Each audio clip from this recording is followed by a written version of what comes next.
She had a favorite word. It had multiple meanings. It could convey awe, rage, or hopelessness. It could be used to invite someone to an intimate romp or to insult them.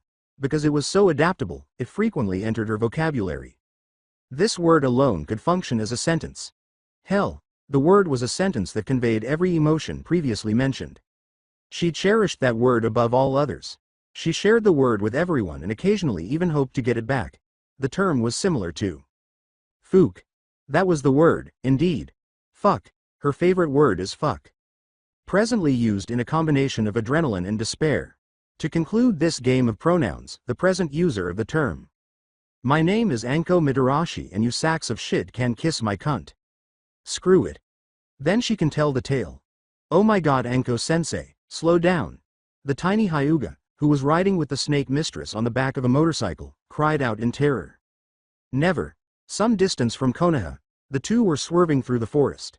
The peaceful forestland was also skillfully traversed by their pursuers. Before shooting snakes as though she were shooting a gun, Anko turned and pointed a hand back at the dark figures. 5 of the shadowy figures were still pursuing them after 2 of them were hit and stopped. It's your turn, little Miss Hyuga. Before striking a fighting pose straight out of a kung fu film, Hinata stood on one leg on the back of the motorcycle and uttered the words, I'm not a Hyuga. Her voice darkened. Hinata yelled, all green, and then vanished from the motorcycle. Hinata appeared to be teleporting between the remaining enemies and destroying them with kicks as she floated through the air, and Anko looked back in disbelief. Each enemy received 100 strikes, according to the snake mistress, and the final blow sent them hurtling into the forest, where their bodies exploded. After landing back on the motorcycle, Hinata huffed and put her arms around the older woman's waist. Well fuck yeah. You're definitely not a Hyuga. Those stuck-up pricks with sticks up their urethras couldn't be that badass. Damn straight. The 2 of them hurried the remaining distance back to Konoha. But to their astonishment and horror, smoke roared from inside the town as the gate was blown off its hinges. Hinata exclaimed, oh no, we're too late.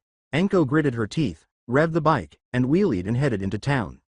No, I can still sense Hokage-sama and Kurenai-chan, they're fine. They witnessed more of the eerie individuals attacking unidentified bystanders as they raced through the town. They both stopped to look. After that, popcorn was pulled out while the shadowy figures started tearing people's limbs off and eating them. As they chuckled at a woman being cut in half by 2 of the shadowy figures, Hinata called, okay, maybe we can wait a little longer. But after the slaughter was over, the dark-haired beauties became the focus of the shadowy figures. Before throwing away the popcorn and restarting the motorcycle, they both called at once, oh fuck. With a veritable army on their heels, they bounded off down the road again. Anko-sensei, you have to get to Kurenai-sensei and Naruto-kun. I'll hold them off here. What? No. You're my adorable little apprentice, you can't die. Tears glistened in Hinata's opalescent eyes. Before letting go of her waist, she gave her sensei one final grin. She struck the ground in front of the great army of Dark Ones, twisting her body and using her Byakugan. Hinata and the ground exploded out of sight. As her newest apprentice was taken from her forever, Anko called out, Hinata-chan. With a single tear. The anger on her face flared up all around her as she turned back to face the road. You'll pay. All of you will fucking pay. Anko swerved into a pile of debris that was approaching. She was hurled all the way to the Hokage's office like a ramp. The motorcycle stalled and she rolled off after smashing through the wall. Her hair and trench coat bellowed in the draft as it tipped over and then exploded behind her. She slowly stood up and turned to see Kurenai and Naruto both bound in a corner of the room, their eyes beseeching the special Jonin to come to their rescue. But the Hokage's chair started to turn around, and she had to pause. It confirmed her worst nightmare. His tongue and sickly slimy voice made her skin crawl as he said, hello Anko-chan. In horror, she dropped her kunai. No. It can't be. With the Hokage's head impaled on his appendage, Orochimaru exclaimed, oh but it is. Welcome home, my lovely apprentice. You sick bastard. You killed my Hinata-chan. The fear in Anko's eyes made Orochimaru laugh. He wasn't fooled by her phony confidence. Oh have I? Behind him, he revealed a hidden wall with a raised hand. Hinata appeared to have been beaten and mistreated, as she was also bound. She hovered over a lava pit. Just like always, Anko-chan. You can't save anyone, and all those who care for you will die. Just, like, is. Anko sobbed and rushed forward, saying, don't you dare say her fucking name.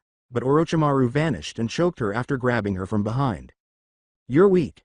Pathetic. You will die, Anko-chan." She whimpered and fought to get away. "No. Stop calling me that. Anko-chan. You killed her. You killed them both. You betrayed me. Anko-chan." With a start, the woman woke up, her face and hair cold with perspiration. She turned to see that she was leaning her back against a tree in a clearing. Kurenai crouched in front of her best friend, looking scared, and said, "Anko, are you all right?" A few feet away, the former Hyuga heiress also stood looking concerned. There was no sign of the other two genin.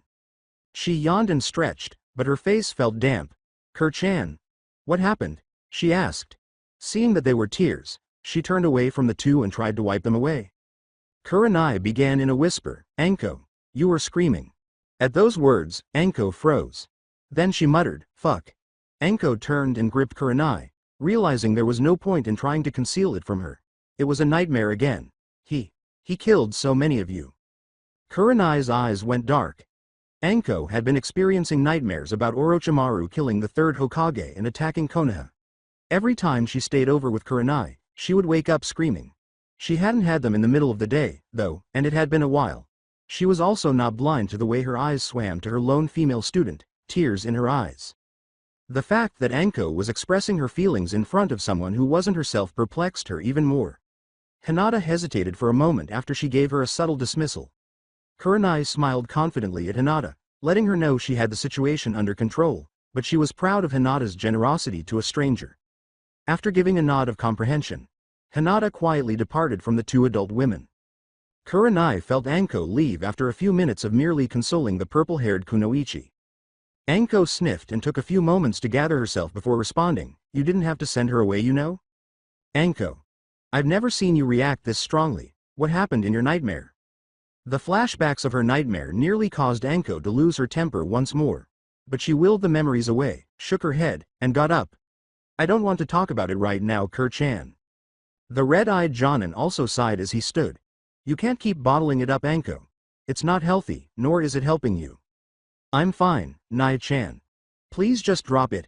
Kurenai was clearly irritated, as evidenced by the way she folded her arms and cocked her hips.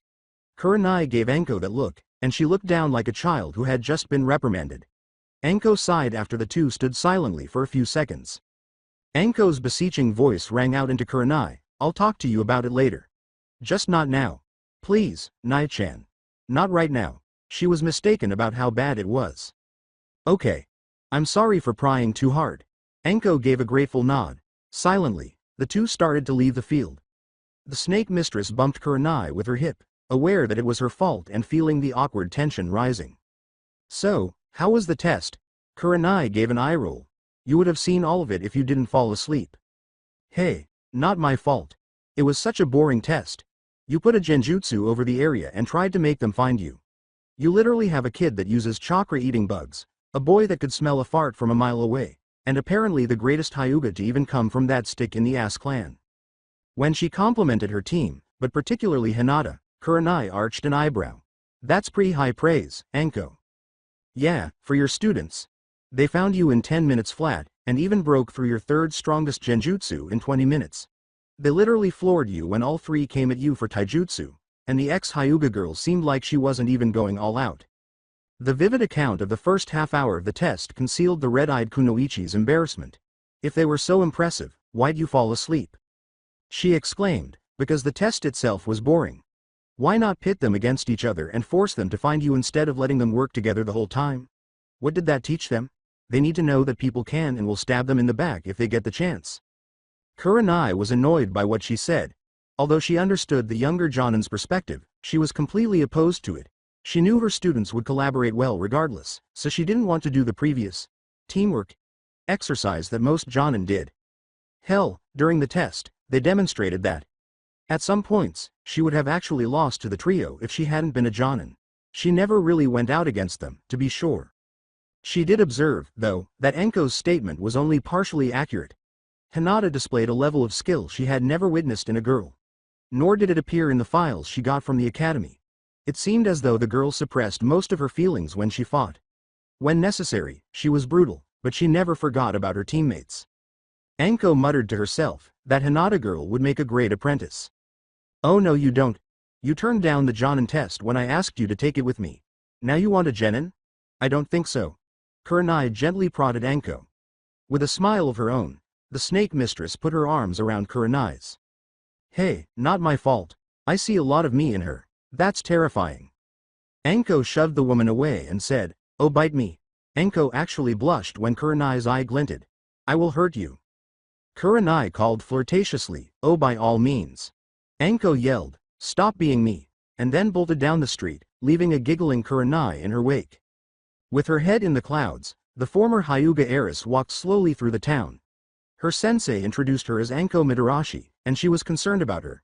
Several times in town, and a couple of times with Kurenai, the Hyuga goddess had spotted her. When she was younger, she assumed they were best friends and wondered if they were closer than she thought. She shook the idea away as a slight flush came over her face. She concentrated on getting to Ichiraku's instead. After they paused their test, she and Naruto had decided to meet up there. Given that Kurenai's test only took an hour and a half, she was aware that she would most likely be early.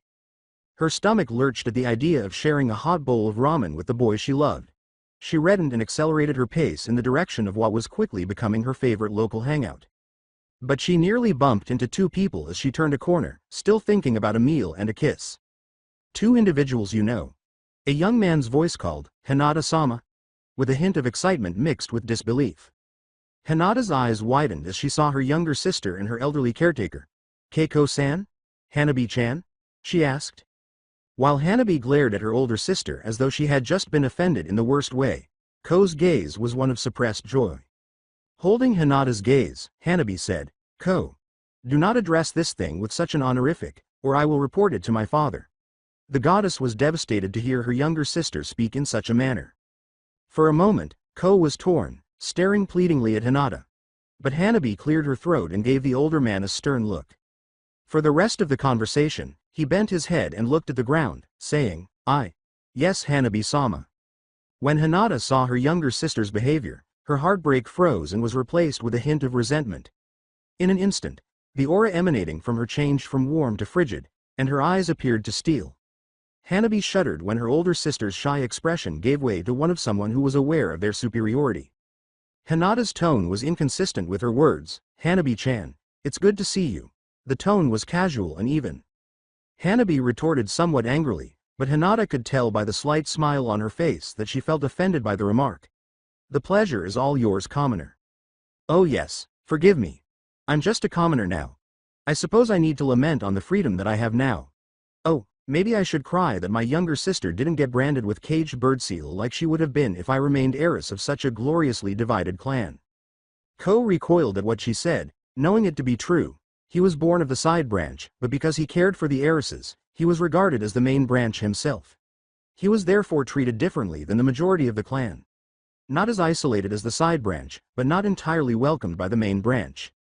Hanabi yelled, I would have been heiress whether you were there or not. You're weak. That's why father disowned you. You're not a true Hyuga. Hinata grinned as her sister became agitated. Hanabi felt a chill go down his spine once more as she flared her Byakugan. Yet I have the oh-so-glorious eyes of your beloved clan. And there's not a damn thing you or your father can do about it. Hanabi's face flushed and tears welled up in her eyes as she trembled with rage. This girl in front of her. Who the fuck was she? She was aware of a timid and weak-willed Hinata. Someone who would never respond to anyone, regardless of age. She had never, ever treated Hanabi badly or even talked down to her. Her older sister was not this individual. Hanabi switched on her Byakugan and assumed the Hyuga fighting stance, asking, Who are you, you imposter? Hinata shook her head and sighed. The smaller girl flinched as Hinata retorted, I refuse to lay down and take people's shit anymore, so that makes me an imposter? No, who the fuck are you, Hanabi? When we were younger, we could rely on each other. What happened to the little sister that used to climb into my bed whenever she had a nightmare? What happened to the little girl that would beg me to read her bedtime stories, or to show you how to cook?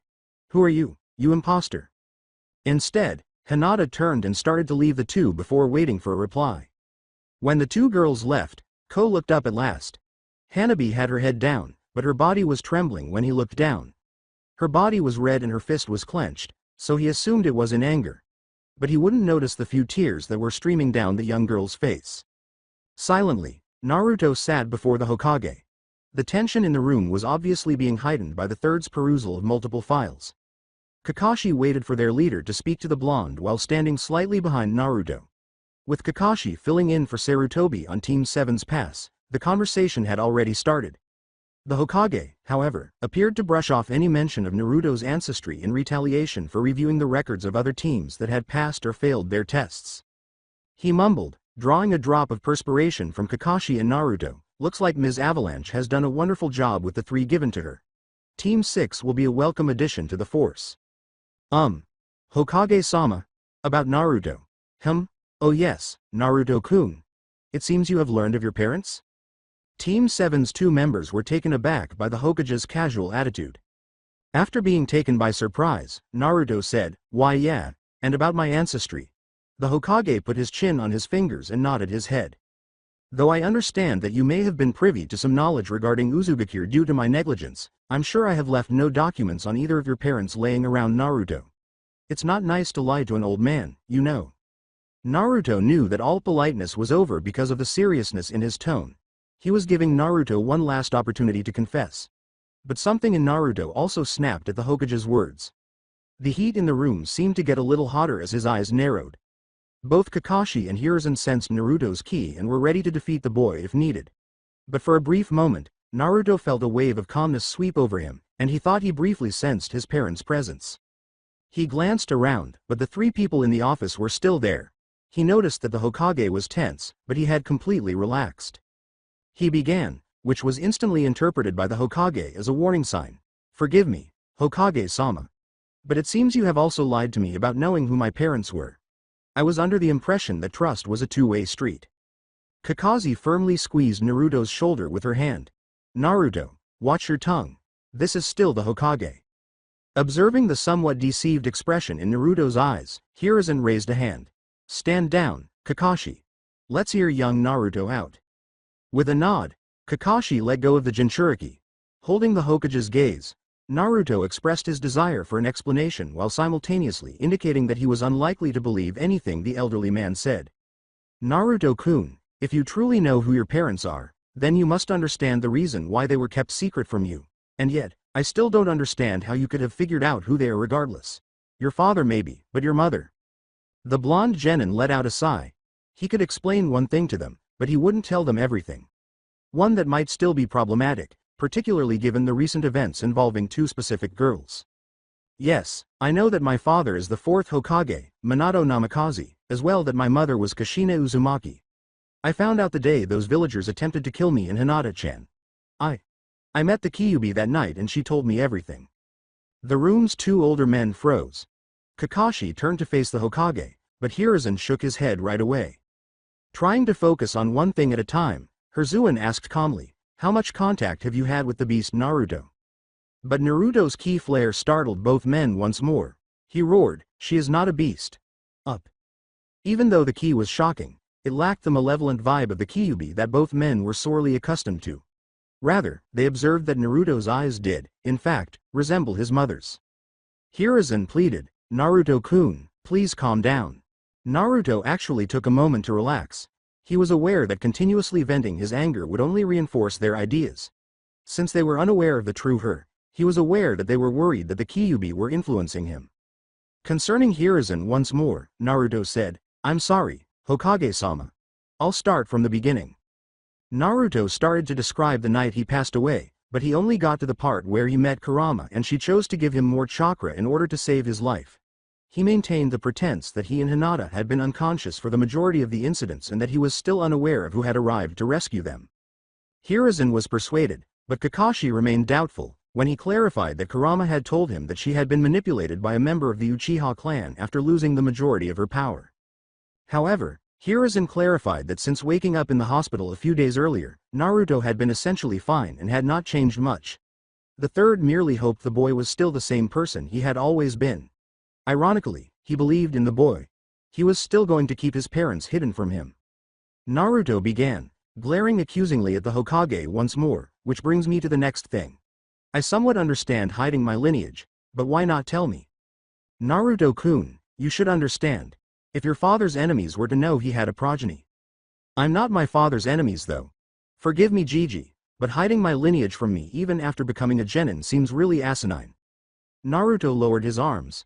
If you didn't trust me to keep that information to myself, I would rather you just say that. Which of my father's enemies would learn of my heritage from me knowing who my father was? At that Hiruzen winced. Naruto was correct. It wouldn't have changed if Naruto had known. He was certain that Naruto would have benefited from knowing who his parents were if he had simply spoken to him about it seriously while acknowledging the necessity of keeping it a secret. Hiruzen didn't trust the boy to keep his mouth shut, though, and Naruto was correct in that regard as well. He was aware that Naruto desired the villagers' recognition. He reasoned that if Naruto discovered he was the fourth Hokage's son, he would go and sulk at the villagers. It seems I should have had more faith in you, Naruto-kun. For that I am sorry, however, and I'm sure you understand, that this information is still classified for a very good reason. Kakashi gazed at the two, perplexed. Naruto was once more demonstrating that he was a very different person than he had initially believed. As he heard the boy's maturity and the lament in Hokage's voice, his guilt started to return tenfold. It should please you to know that your parents did leave you several things, Naruto-kun. Though they were only supposed to be given to you once you reached Chunin or turned 15, I believe you were ready. Naruto wondered what he might have inherited from his parents. When they were in the afterlife, they said nothing to him about anything. But a shout came from the office doorway before the Hokage could reach into his desk and pull out the scroll for Naruto. Your time has come, old man. That hat shall be mine. When the three of them looked, they saw a little child, perhaps 7 or 8 years old, wearing a scarf and a strange bandana hat.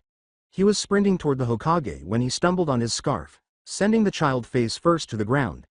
He tumbled multiple times, struck a fire hydrant, bounced in midair, and collided with a ceiling fan that threw him around repeatedly before he was slung into a corner and landed on a cactus that somehow exploded. His body, covered in burns and punctures, fell directly in front of Naruto. Both Kakashi and the Hokage displayed a 10 card. A 1 was held up by Naruto. The child coughed from the floor. Why did I explode? Naruto said, yes. The child looked at Naruto and suddenly appeared fine. Hey, you tripped me, and what was with that one? Naruto probed his ear, saying, the takeoff was great, but the landing could have been better. Besides, how could I trip you if I was sitting here the whole time? You must have some freaky ninja powers that you did with that freaky face of yours. When the boy's face truly transformed into that of an ugly demon, Naruto grabbed him by the rumple of his shirt and said, the fuck you say, y'all little shit? As it entered the Hokage's office, another presence became apparent. Unhand him right now, you good-for-nothing ruffian. That's the third Hokage's honorable grandson. Ebisu, the waste of space, yelled at Naruto. Yeah? What now? Weren't going to hit me. Or now you're too scared since you know I'm the grandson of the Hokage? A tick mark appeared on Naruto. I don't give a damn if you were the daimyo himself, stupid. Naruto slammed a fist into the boy's head, causing him to fall to the ground with his face down. Before he hit the ground, the child thought, this guy's different. Ebisu yelled, honorable grandchild, before putting his hand to his forehead and passing out like a bitch. As Kakashi was spotted sitting on the windowsill, eating through his mask while holding a bucket of popcorn, the third sighed at the antics. It seems you have met my grandson, Konohamaru. How the hell did I not know you had a grandkid? Actually, who the hell are his parents? He could tell everything he needed to know from Sarutobi's solemn face. Naruto suppressed a small feeling of sympathy for the boy who had been knocked unconscious in front of him. In that situation, he would never want anyone to feel sorry for him. Anyway, about what your parents, one knocked on the door to the Hokage's office, which was already open, and two presences were revealed once more. Hokage-sama. We're here for our appointment about Hanabi Hyuga-sama joining the Shinobi Academy in a few months? Ko Hyuga and Hanabi Hyuga stood in confusion, staring at the scene in front of them, and all eyes were on them. Frustrated, Hiruzen scowled and gripped the bridge of his nose. What's the point of having a secretary if people can just walk right into my office, Karen? He was yelling. On the building's first floor, there was a crash. A squeaky voice called from downstairs, sorry sir, at that. Before turning to face the others in the room, he muttered, good help is hard to find these days. Unfortunately, we'll have to discuss this matter later, Naruto-kun. Naruto gave a nod. I understand, Gigi, and thank you for understanding. Konohamaru started to move as Naruto was about to depart. What hit me? The next Hokage, that's what. Naruto grinned arrogantly in response. He slapped Naruto in the face once more, saying, what? No way, I'm gonna be the next Hokage. Naruto pointed at Hanabi and gave a mocking call, yeah right. And she's going to be in Koyuki-chan's next movie. Konohamaru froze after following the finger. Who? Who is she? His blush illuminated the room as he thought about it. His gaze briefly touched hers before she huffed in annoyance. She's stunning. He irritates me. Why does that eerie child keep looking at me? After pondering for a while, Hanabi's thoughts returned to the discussion she had just had with her sister. She tapped her foot impatiently as her mood soured. Can we just get this over with, Ko? Yes, Hanabi-sama. I'm sorry. Naruto smiled when he saw the boy smitten with the arrogant girl who resembled Hinata. Yes, he would have to wait and see how that plays out. However, he had to rush to Ichiraku's to meet Hinata for the time being. Before leaping out the window, Naruto waved, later Jiji, Kakashi-sensei. Inoichi and Kana Yamanaka turned to see their infant daughter stumbling through the door of their house. The young Yamanaka appeared to have just finished their morning workout with Guy and Lee, as she was covered in dirt and grime and had cuts all over her body. Before barely making it into their tiny living room and sagging onto the couch, Ino called out, I'm home. Inoheim? Began Kana. Are you okay? Shouldn't you go take a shower? With a grunt of agreement, Ino struggled to raise herself. As he stepped forward to assist the girl in standing, Inoichi inquired, How was your test, honey? Before the light returned to her eyes, the girl seemed to pause and get a distant expression. She smiled wearily as she turned to face her father. She laughed and lolled on her feet, saying, Oh, we passed. Shikamaru and Choji were awesome. Didn't know they could be that cool actually. Neither were lazy for once. I'm sorry, Daddy, but I'm pretty exhausted after the test. I'm going to take a shower and then a nap. Then I'll tell you about it, okay? Inoichi hugged her and kissed her forward before sending her off, saying, That's fine, sweetie. Until she reached their bathroom upstairs, his weary eyes followed her. He sighed in frustration as soon as he heard the show begin, and he turned to face his wife, who shared his worried expression. Inoichi was a tough individual. He was not easily intimidated, having served on the first team to capture and question Ino Shikacho and now serving as co-commander of Konoha's T&I division. But he had been deeply concerned for the last few weeks, if not months. The apple of his eye and the light of his world, his daughter, had been behaving oddly. It was subtle at first. She would occasionally nod off and become distracted during conversations. Then she started to appear to be running out of energy.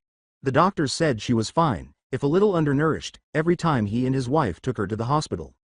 When he persuaded her to quit her pointless diets and start training, he believed that was fixed. However, his wife persuaded him to cease training her after she began exhibiting excessive fatigue because of her apparent deteriorating health. He had no idea what to do. The girl appeared to be completely exhausted. She stopped discussing Sakura and Sasuke when she got home. She slept in her room most of the time, and Inoichi was beginning to get anxious. Kana called out to him, Darling. With tears in her eyes, she questioned, What's happened to our little girl? Inoichi hugged the woman tightly and tried to be strong for her. He began, I don't know. She's been getting frailer every week. She doesn't have the energy she used to have. When we started training she was so excited to get stronger, but now. Kana gave a headshake. Hearing the pain in Inoichi's voice, she looked up and gave him a kiss. Inoichi-koi, do you truly think she's ready to be a kunoichi? Inoichi was completely frozen by those words. He would have said, yes, without a doubt if you had asked him that question a year ago when he was training the girl.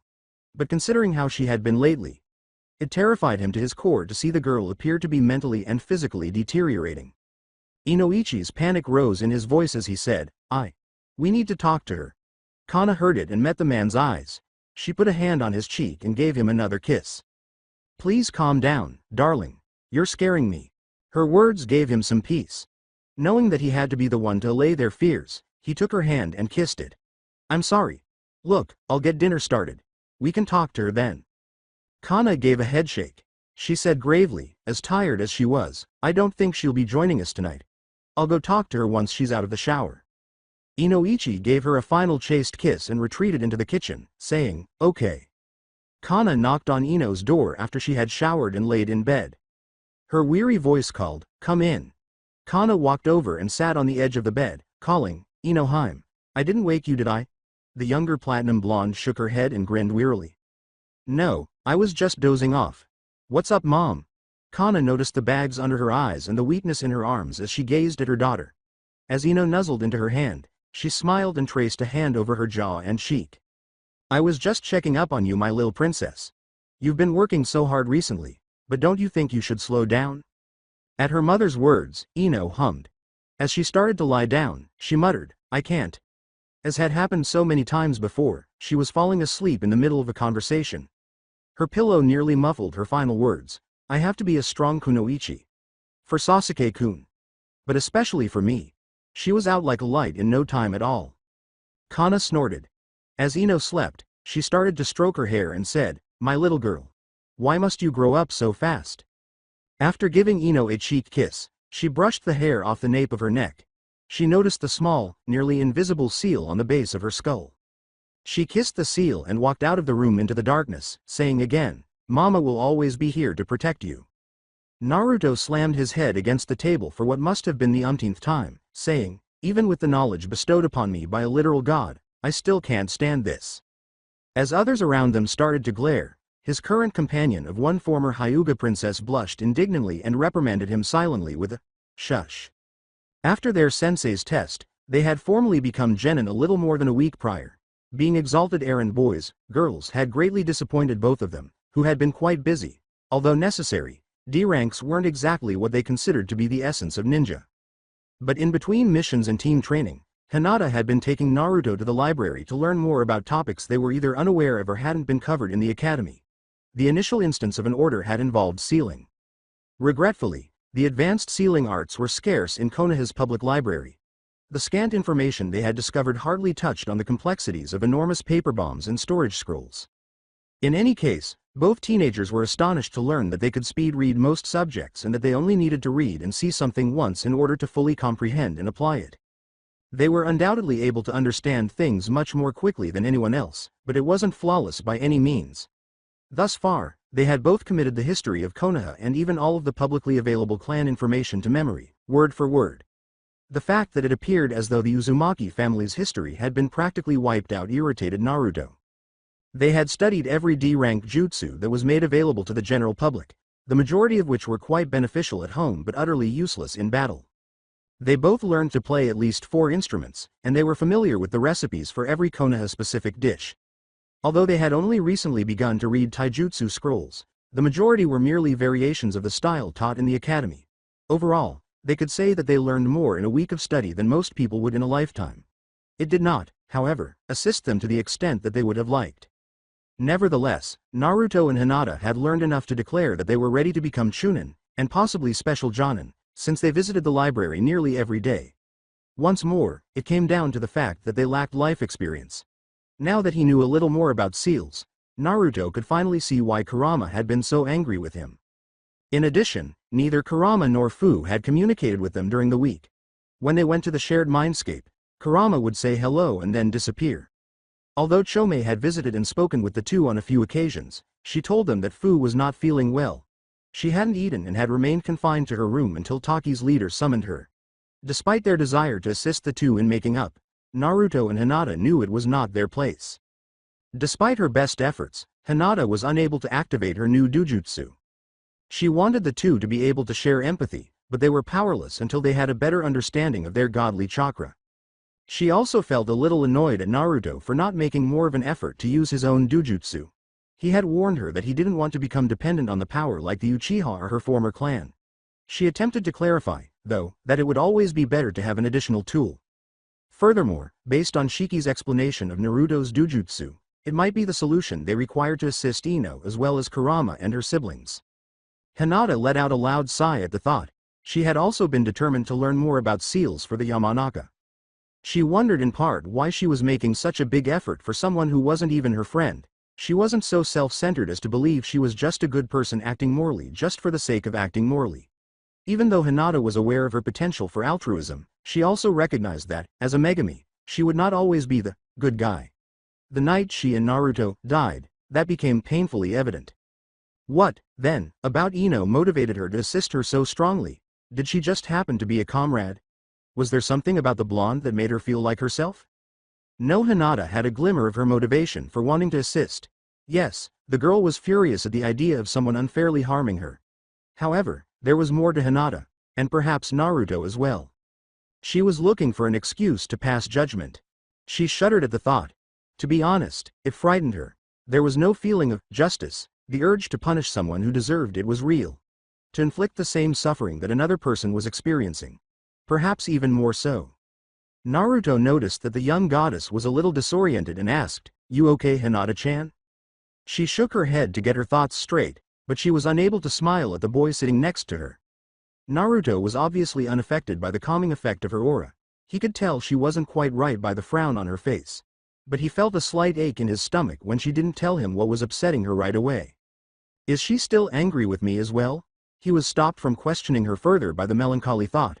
They averted their gazes, experiencing a slight awkwardness between them for the first time since their resuscitation. For the remainder of their time in the library, the atmosphere seemed to hold, and an hour later, the two made the decision to depart. For a while, they strolled side by side through the village, seemingly absorbed in their own thoughts. They still mostly ignored the few glares they saw from the villagers. Unfortunately, both of them had grown accustomed to the stares. Naruto pondered, I wonder if I should go see Gigi again. What my parents left me, he never got around to telling me. Naruto and, unbeknownst to him, the Hokage had had a busy week. Simply put, neither of them had time to see the other again. The blonde Jinchuriki reasoned that he would have to schedule a visit with the elderly man before his team reassembled for missions in a few days.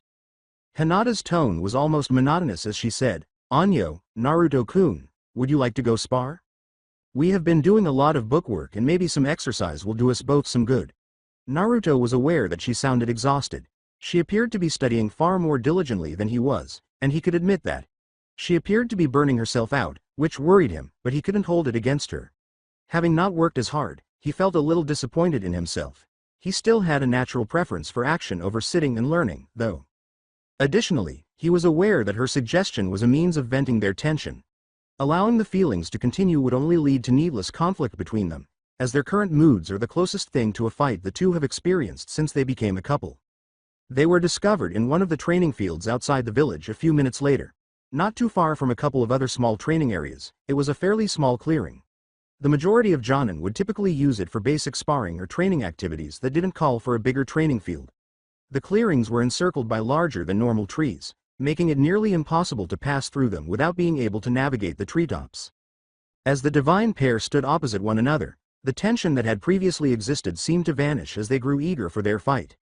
The two would be engaging in combat for the first time. They had experimented with things they had learned about for the past week, but never really against one another. Knowing once more that Naruto did better by doing than by reading, it was exactly what he was looking for. Hinata was okay with studying, but she understood that without any real-world experience, learning would only take them so far. Additionally, the idea of fighting for fun was actually enjoyable to a part of her that had reawakened following their resurrection. With a fox-like grin on his face as his adrenaline started to rise, Naruto questioned, "How are we gonna call this?" Even though Hinata had not yet assumed her fighting stance, he could already sense her slightly raising her chakra signature. The girl with the bright eyes thought for a while. With a faint flush and a sly smile, she said, "How about, first to 3 kisses wins?" Naruto hesitated for a second. First to THR. He was taken aback when Hinata appeared in front of him, seemingly disappearing, and briefly stealing his lips.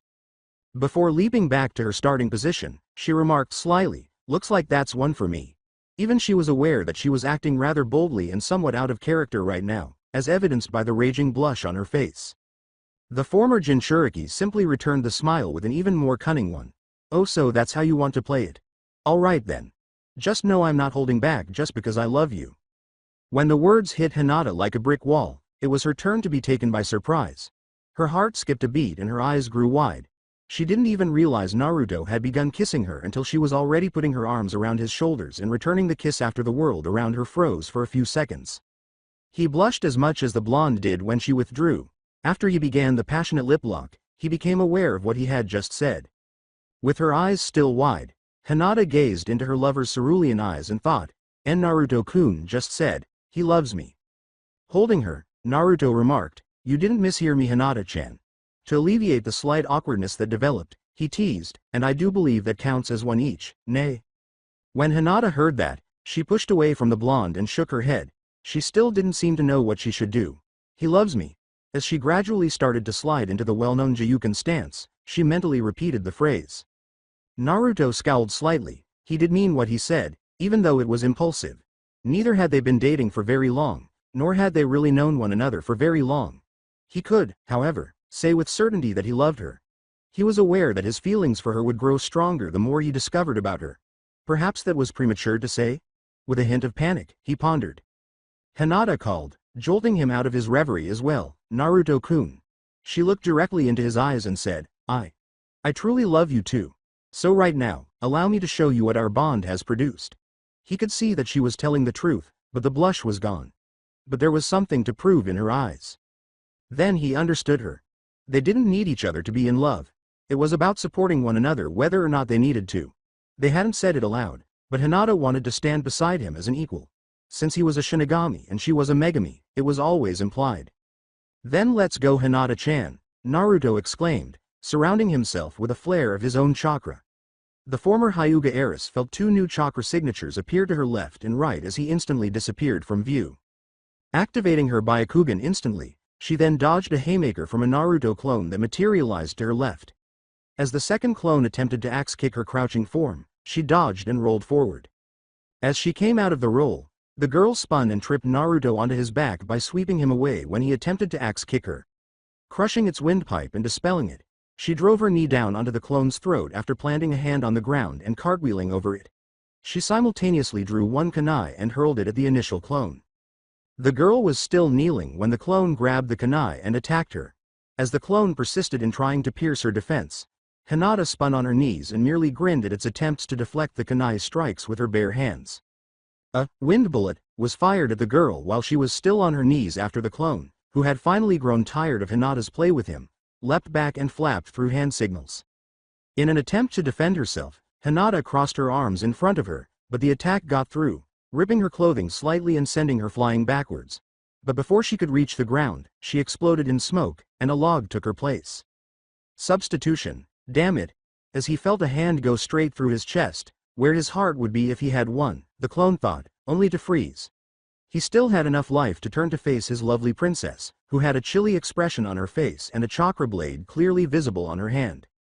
Before tearing her hand sideways and nearly severing the clone in two at the chest, she muttered, "Disappear." Hinata wasn't prepared to be carried away by the clone's eruption, which resulted in a tremendous windstorm. She felt herself strike something more quickly than she should have, but she squeaked as she was flung back suddenly. She felt lips on her own for a brief moment without warning before being flung aside. She looked up to see the real Naruto licking his lips and grinning as she flipped and fell feet first against a tree. He called and took out two more kunai, saying, "That's two. And was killing my clone like that really necessary? He was trying to repeatedly stab me with a kunai. If that's not warranting a bisection, I don't know what is. You crushed one's windpipe with your knee, that one was for fun." Naruto broke out in a sweat. Is she sadistic now, or is it just me? As Hinata disappeared once more, he was roused from his thoughts. With her chakra-bladed hands, she struck from behind him. Her movements appeared to be much more fluid than the traditional Jiyuken they had studied in the library. He hadn't witnessed the variation she claimed to have been working on, but he had seen her go through a few katas of the standard Jiyuken. If the graceful way she thrust, slashed, and kicked at him was any indication, she was obviously making quick progress.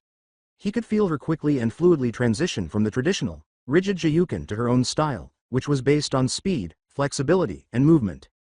Because he couldn't keep up with her and didn't want to take the chance of blocking her strikes with his own body, he had no choice but to dodge.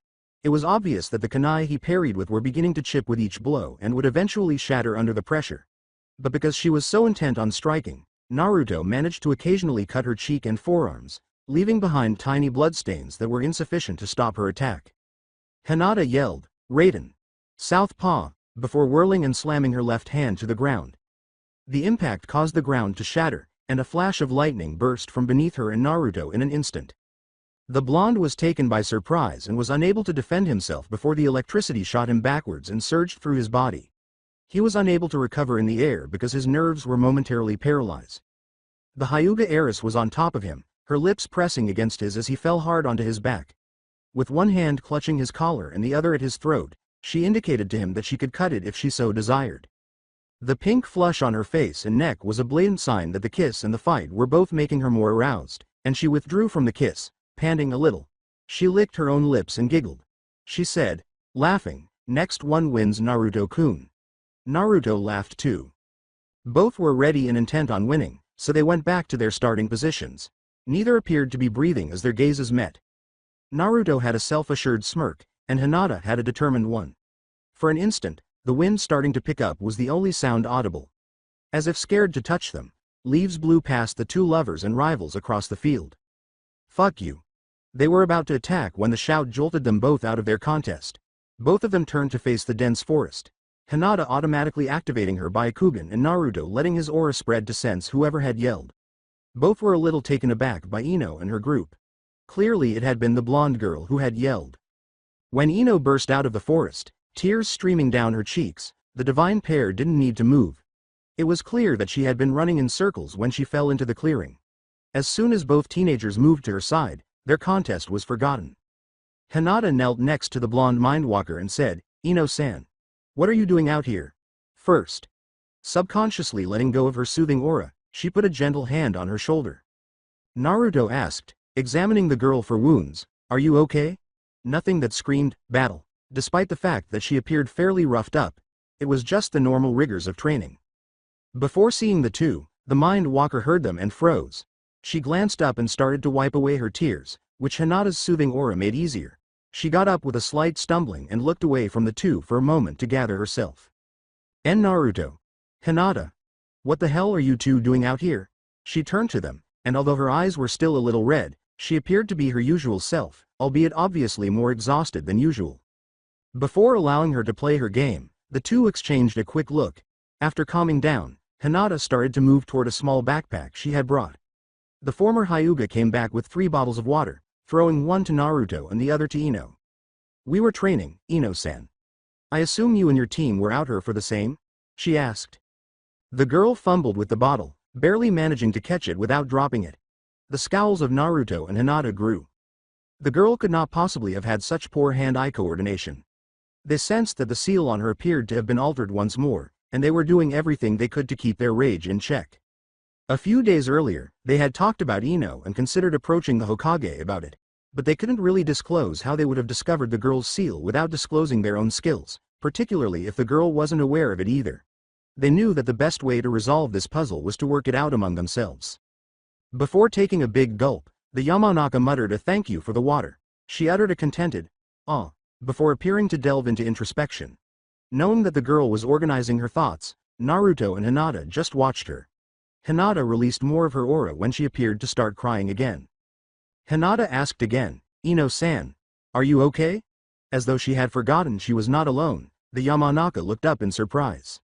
I'm fine, she exhaled. She shook her head and gave the two a perplexed look. Ino's voice was more sarcastic than usual as she said, yeah, I was out here with my so-called team, training. And why are you two out here training? I can understand you, Hinata, but you, Naruto? Recalling that he had no good relations with his fellow blonde, Naruto winced at her statement. Hinata gave the girl a narrowed look. She wanted to assist her, but she wouldn't let her treat her lover disrespectfully. Hinata began, her serene aura turned icy as she said, whatever you think you know of Naruto-kun is sorely mistaken, Ino-san. It may not have been long since we graduated, but I can assure you that both me and Naruto-kun are far different from what you remember. Ino shuddered at the cold air. The fact that the girl was standing up for Naruto and not stuttering like a nervous mess was evidence of what Hinata was saying, even though she wanted to ignore it. Ino managed to blush a little, but after seeing Naruto, she was unable to control her next words. Maybe so, but a dead last is still a dead last. Finally growing irritated with the girl, Naruto ground out, whatever floats your boat, Yamanaka. She simply shrugged. Like calling me my family name means anything coming from you, Uzumaki. She yelled back.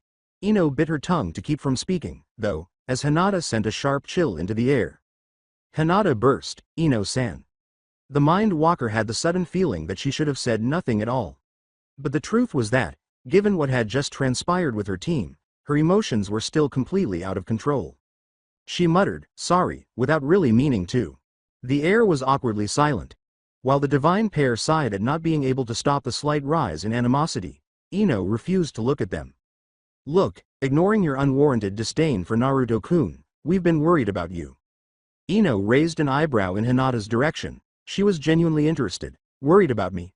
For what? She asked. Even so, she didn't fully believe her either. Why would she be concerned about her when they weren't friends? Knowing he had to be friendly with the girl as well, Naruto responded, "You've seemed out of it in class for a while, Yamanaka-san." No matter how much she hated him, she was still going through something unfair, and he wouldn't leave her for trivial reasons. "I may have acted like a jackass in class, but I'm more observant than you all gave me credit for. You aren't as energetic as you used to be." Naruto's words caused Ino to scowl. Tears returned to her eyes as she looked down while holding her arm. The girl appeared to have finally realized how exhausted she was, and both Hinata and Naruto were aware of this. Or maybe it wasn't them who pointed it out to her first. She started. She made a feeble defense, saying, "It's not. You don't know what the hell you're talking about." Ino started to shake a little. Her own memories were tearing down whatever emotional wall she still had, and she slowly started to fall to her knees. She started crying, but she didn't scream. Both Hinata and Naruto instinctively approached her. "Ino-san? Ino?" Wiping her eyes in vain, she exclaimed, I'm not weak. I'm not a liability." Naruto just stared, unsure of what to do, while Hinata gave the girl a hug. "Ino-san, what happened? Why are you saying this?" As Ino held on to Hinata, her responses were heavy sobs, and her physical and mental fortitude seemed to be almost non-existent. It would take several more minutes for the girl to settle down and become lucid enough to talk. She started to explain what had happened to them, her mental state practically destroyed. Rewind: the day had started out just like any other. She got up, took a shower, had breakfast with her parents, and stretched lightly. She usually got up earlier to get in a little exercise, something she was thankful her father had taught her, but lately she didn't feel like it. She attributed her frequent fatigue, even after waking up, to the fact that she was getting more than enough exercise during the day. Did not wish to exhaust herself. To get together with her team, she left her house. She made sure to pay attention to her destination that day as well, since it seemed that she had become so sidetracked over the previous 2 days that she had become lost in the city. It was odd. Even though she was getting enough sleep, she was undoubtedly a little groggy in the morning due to her exhaustion. To her sensei's chagrin, she had ended up at the academy the day before, forgetting that she no longer went there, and had arrived late for her team meeting. Unfortunately, she found herself back at the academy after trying to concentrate and letting her thoughts wander without even realizing it. She shook herself fully awake and called out, "What the hell?" She called, "This is really annoying," as she accelerated to reach her team's meeting location before she was late once more. "What's wrong with me?" Fortunately for her, she arrived on schedule. She came at the same time as Shikamaru and Choji. She grinned broadly as she glanced at her 2 boys and leapt to embrace them both. Choji gave her a happy hug in return, and Shikamaru simply sighed and took it. She appeared to pause when she let them go, her eyes appearing to glaze over but her smile remaining fixed. Ino failed to notice the glance that Choji and Shikamaru exchanged. They were beginning to worry because they had seen her like this before. Shikamaru waved a hand in front of her face and said, "You there, Ino?" She looked up, startled. She defended herself by saying, "Huh? Oh, yeah, sorry, was just lost in thought," despite the fact that she was unable to recall what she had, in fact, been thinking about. "Think I stayed up a bit too late yesterday." Shikamaru didn't believe it at all, and she could tell it was a bad idea when Choji even shot her a disapproving glance. She narrowed her eyes at them, huffed, and folded her arms. They dropped it because they knew that look meant it. Asuma showed up a moment later. As he extinguished a cigarette he had been smoking, he called, "Glad to see you here on time, Ino." After glancing at her, the bearded Jonin let out a sigh. Despite her punctuality, he could tell she was in no condition to perform any missions. "I think you all could use a break from the mundane missions. How about we go get some physical training in?" While Choji moaned about having to perform any physical labor, Shikamaru mumbled his trademark, troublesome, phrase. Ino grinned broadly. She was forced to do a love exercise by her father. She also believed that she needed to resume her training. Now that she was a kunoichi, she didn't want her abilities to wane. More than they already appeared to be, anyway. Asuma walked around the clearing to ensure it was safe. The 3 genin stood aside as Team 10 left the village for one of the smaller training grounds. If they were going to be somewhere for a long time or were going to set up camp, he had taught them to always do that. He advised them to make it a habit to constantly be mindful of their surroundings, even if it was a familiar place, and to even do it before bed. "Alright, let's start with a simple spar. Shikamaru and Ino, taijutsu only." Despite his complaints, he moved into position and said, "Really? I don't want to fight a girl, let alone Ino. What a drag." he couldn't really defy his sensei. Ino stood across from the shadow bender and called out, "Never took you for a sexist piece of shit, Shikamaru." He called, "It's not like that," with a little more emotion than normal. Her statement obviously irritated him. "I guess chivalry really is dead though." Ino called and hurried in to launch the initial attack, saying, "Chivalry is not treating your enemies differently just because of what's between their legs." As Ino went overboard with her clumsy punch, Shikamaru squinted and shifted idly to the side. Shikamaru kicked her lightly in the ass after she stumbled, knocking her to the ground. "Fine, let's just say I have a code of honor or something. I don't like hitting girls. But you're right. That attitude is dumb for a ninja." Outraged at the way she was treated, Ino scurried to her feet and flushed. She scowled that Shikamaru wasn't initially really paying attention after noticing his wide stance. She moved in once more and threw clumsy punches at him, but he avoided them with the same lack of effort. He gave her a knee to the gut after she overreacted with another punch. For some reason, the pain was worse than she had ever experienced. What the devil? She pondered. It couldn't have been that difficult. With fear in his eyes, Shikamaru knelt beside his surrogate sister and said, "Ino, you okay?" Shoji also approached them, but Asuma remained aloof and expressionless.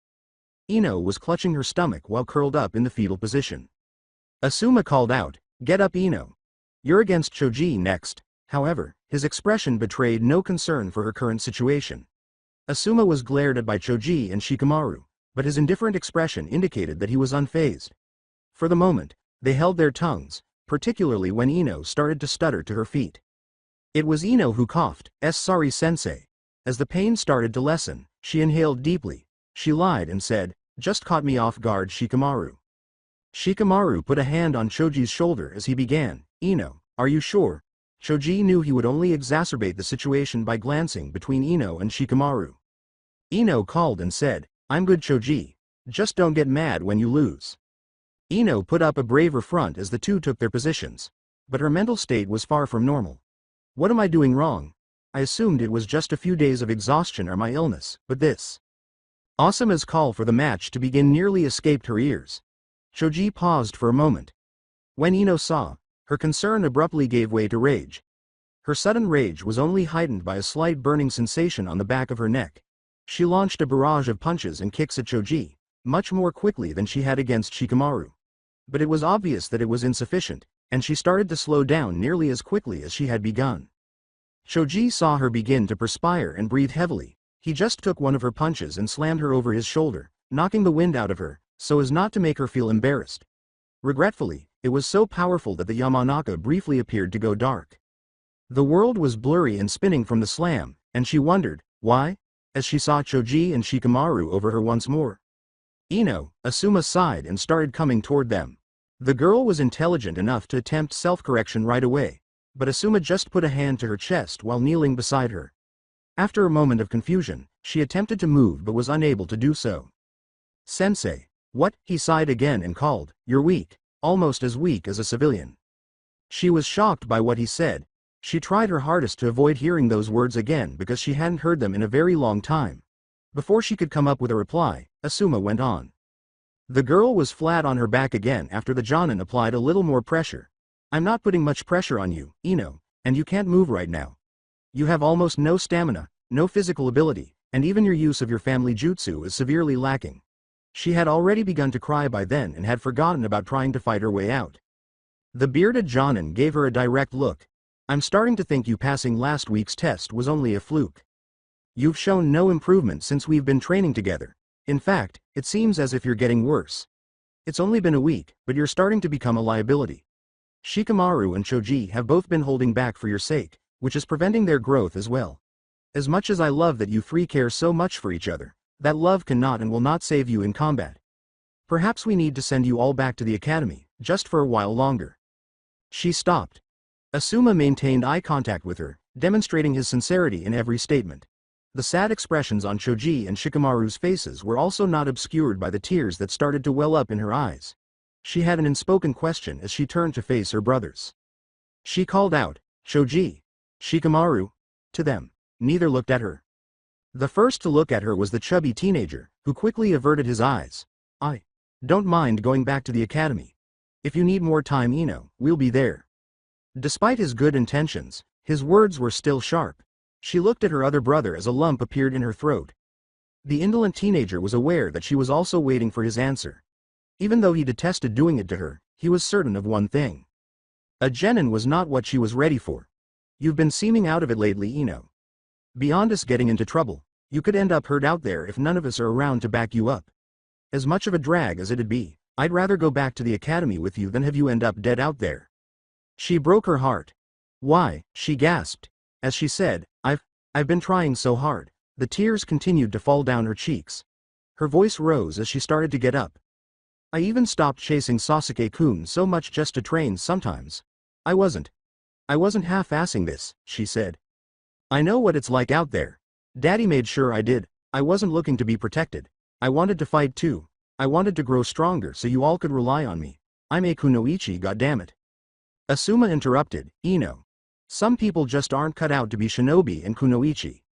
She yelled, fuck you, before turning and running into the woods. Final flashback. As she related her story, the blonde mindwalker's eyes had grown dimmer. She just clung to Hinata limply as her tears dried up. With differing degrees of concern and rage, the divine pair listened. Although they were taken aback by Choji and Shikamaru's compassion toward Ino, they ultimately believed that she was hopeless, much like Asuma. Or it appeared to be. When it came to Naruto, Asuma truly stole the show.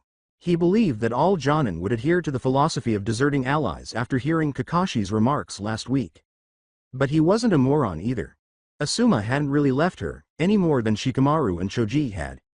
Asuma saw Shikamaru's words for what they were. If Ino were sent out into the field as she was, she would die or worse. The decision to return her to the academy rather than completely remove her from active duty was a kindness. He began to wonder who had so severely stunted her growth, and why. Hinata tried to probe, Ino-san, when did you start feeling like you were becoming weaker? Ino called out, I don't know, and pushed Hinata away, and I'm not weak. I've just been having bad days. She knew that her own excuse was untrue, so she quickly stopped saying it. Both Hinata and Naruto scowled. They wouldn't have been able to stop her weakening even if Ino had known when it happened, which was unlikely. At that moment, Naruto felt even more ignorant. He was powerless to help Ino, just as he was powerless to help the Ichibi's seal. He clenched his fist nearly to the point of drawing blood, growling under his breath. Hinata saw that Naruto was beginning to see his dujutsu as a strength rather than a weakness. Please, Shiki-sama. I understand that you're on vacation and that we've been depending on you a lot. Any advice now would be very beneficial, Naruto thought frantically. Shiki's voice startled him, saying, you're on the right path, Gaki. Don't be so hard on yourself. He hadn't anticipated a direct or prompt response from her. But what can we do now? For Ino, Hinata and I don't really know how to use our divine chakra. At most, we can use her calming aura and I can create storm clones. And it doesn't involve the use of divine chakra. Consider Naruto. Did you have a firm understanding of how shaping and using your chakra operated when you learned how to execute the transformation and substitution jutsus? Or did you just sense it? You too are behaving as though your divine chakra is an independent component of who you are. Hinata-chan is a Megami, and you are a Shinigami. You are now naturally divine. When Shiki finished speaking, Naruto felt her leave his mind. He turned to Hinata and realized that Hikari must have also spoken to her. A new light emerged in both of their minds. They had been treating their divine chakra as though it were something that could be accessed, but in reality, their chakra was divine by nature. They no longer had normal chakra, which was why Naruto could so naturally create wind elemental clones, and Hinata's Byakugan was far more powerful than any other in the universe.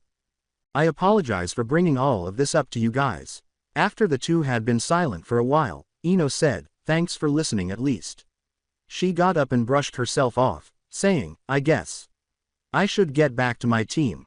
Yama, Ino-chan, wait. Naruto straightened up, exuding a confidence that had been lacking since their time in the seal a week prior. Ino hesitated and gave Naruto a perplexed and slightly flushed look. Ino-chan, she asked with a hint of amusement, feeling that Naruto might have called her that out of sympathy rather than out of hatred. You were willing to tell us all that, so it's only right I give you the respect you deserve for being brave enough to share, Naruto said, blushing slightly but maintaining a tiny smirk. Her heart skipped a beat when he said, thank you, Naruto.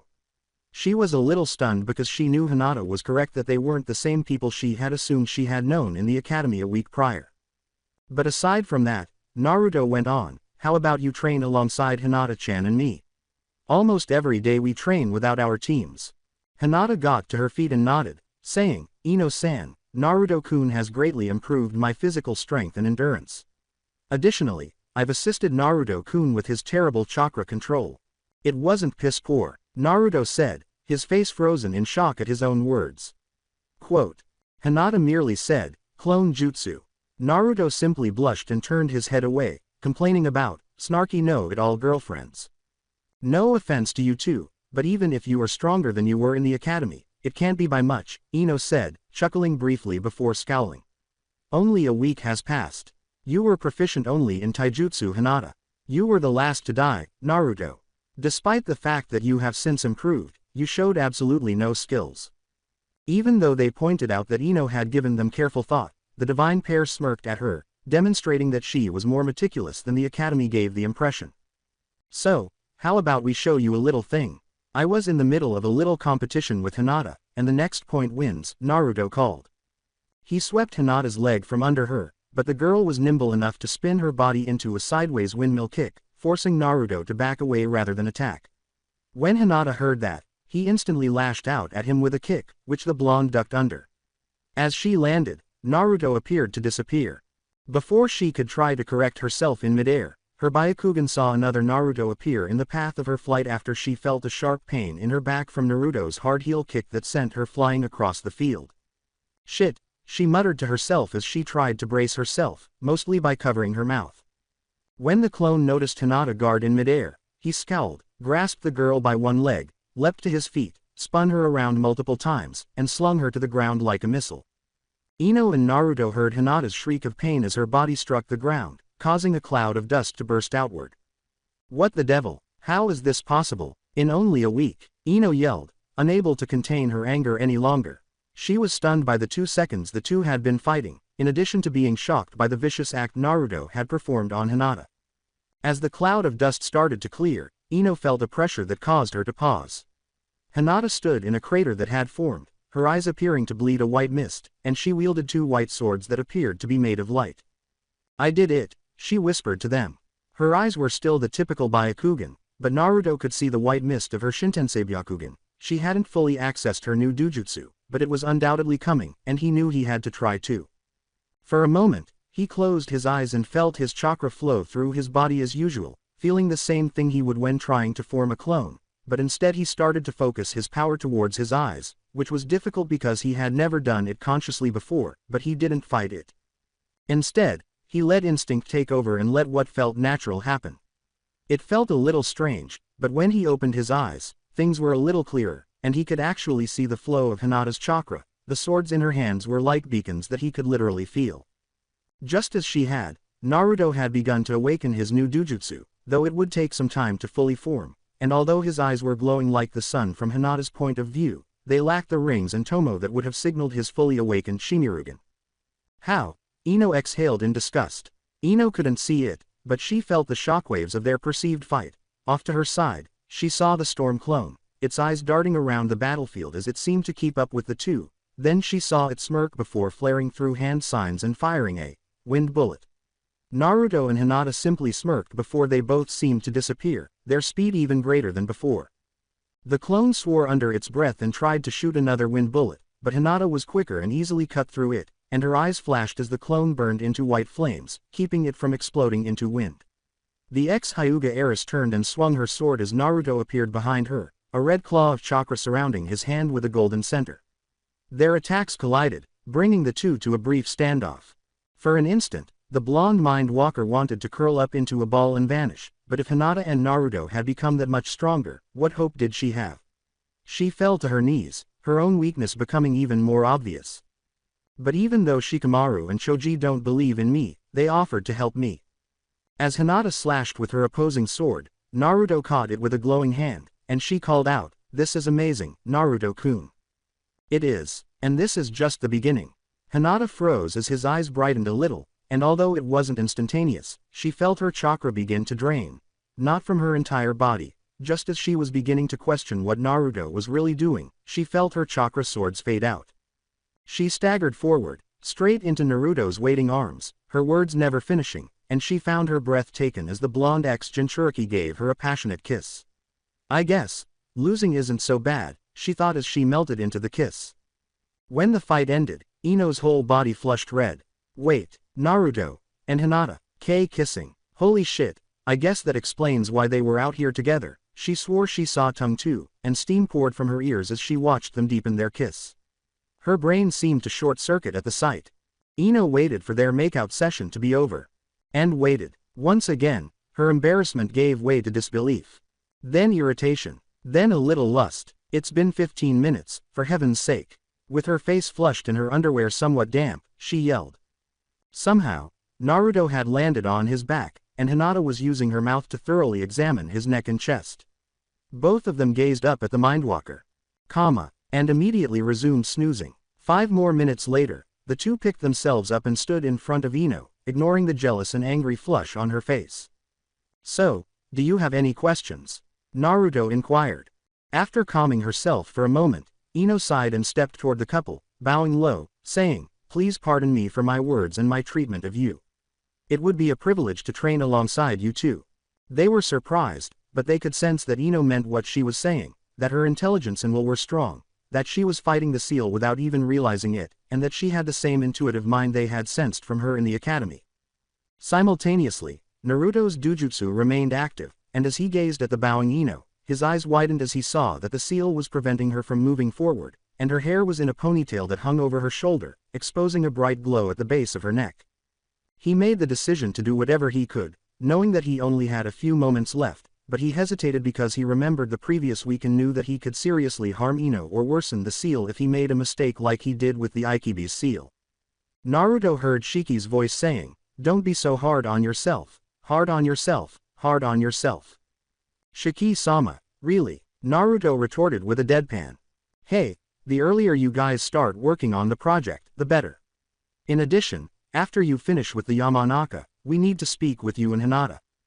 That didn't bode well, Naruto knew, but he set that thought aside and focused on the other blonde. Naruto tried to connect to the seal on Ino with a sharp flare of chakra, and he was immediately overwhelmed by its complexities. He couldn't compare it to the Ichibi's seal because he hadn't studied that one, but he could feel what each stroke of the seal on Ino did. Now that he had a better understanding of sealing, he knew that whoever sealed Ino was at least passably skilled. His connection with the seal was cut prematurely, though, as he attempted to trace lines that would not fade, and he started to trace the seal with his chakra, erasing some of it, but not enough to distort or disrupt it, but enough to hinder it, enough to allow a lot of Ino's cognitive and physical aptitude to start resurfacing. What was that? Unfortunately, the seal cannot be completely removed from her using your dujutsu alone. However, you've removed over half of it, and I doubt you can reapply it with your divine chakra. Shiki said, "Well done, Naruto. You've come a long way." She was genuinely proud of the boy. Naruto grinned and turned to see Hinata, who had witnessed Naruto's action, also grinning at him with a tender look. "We would be delighted to train with you, Anyo, Ino-san. You should go speak with your team first, though.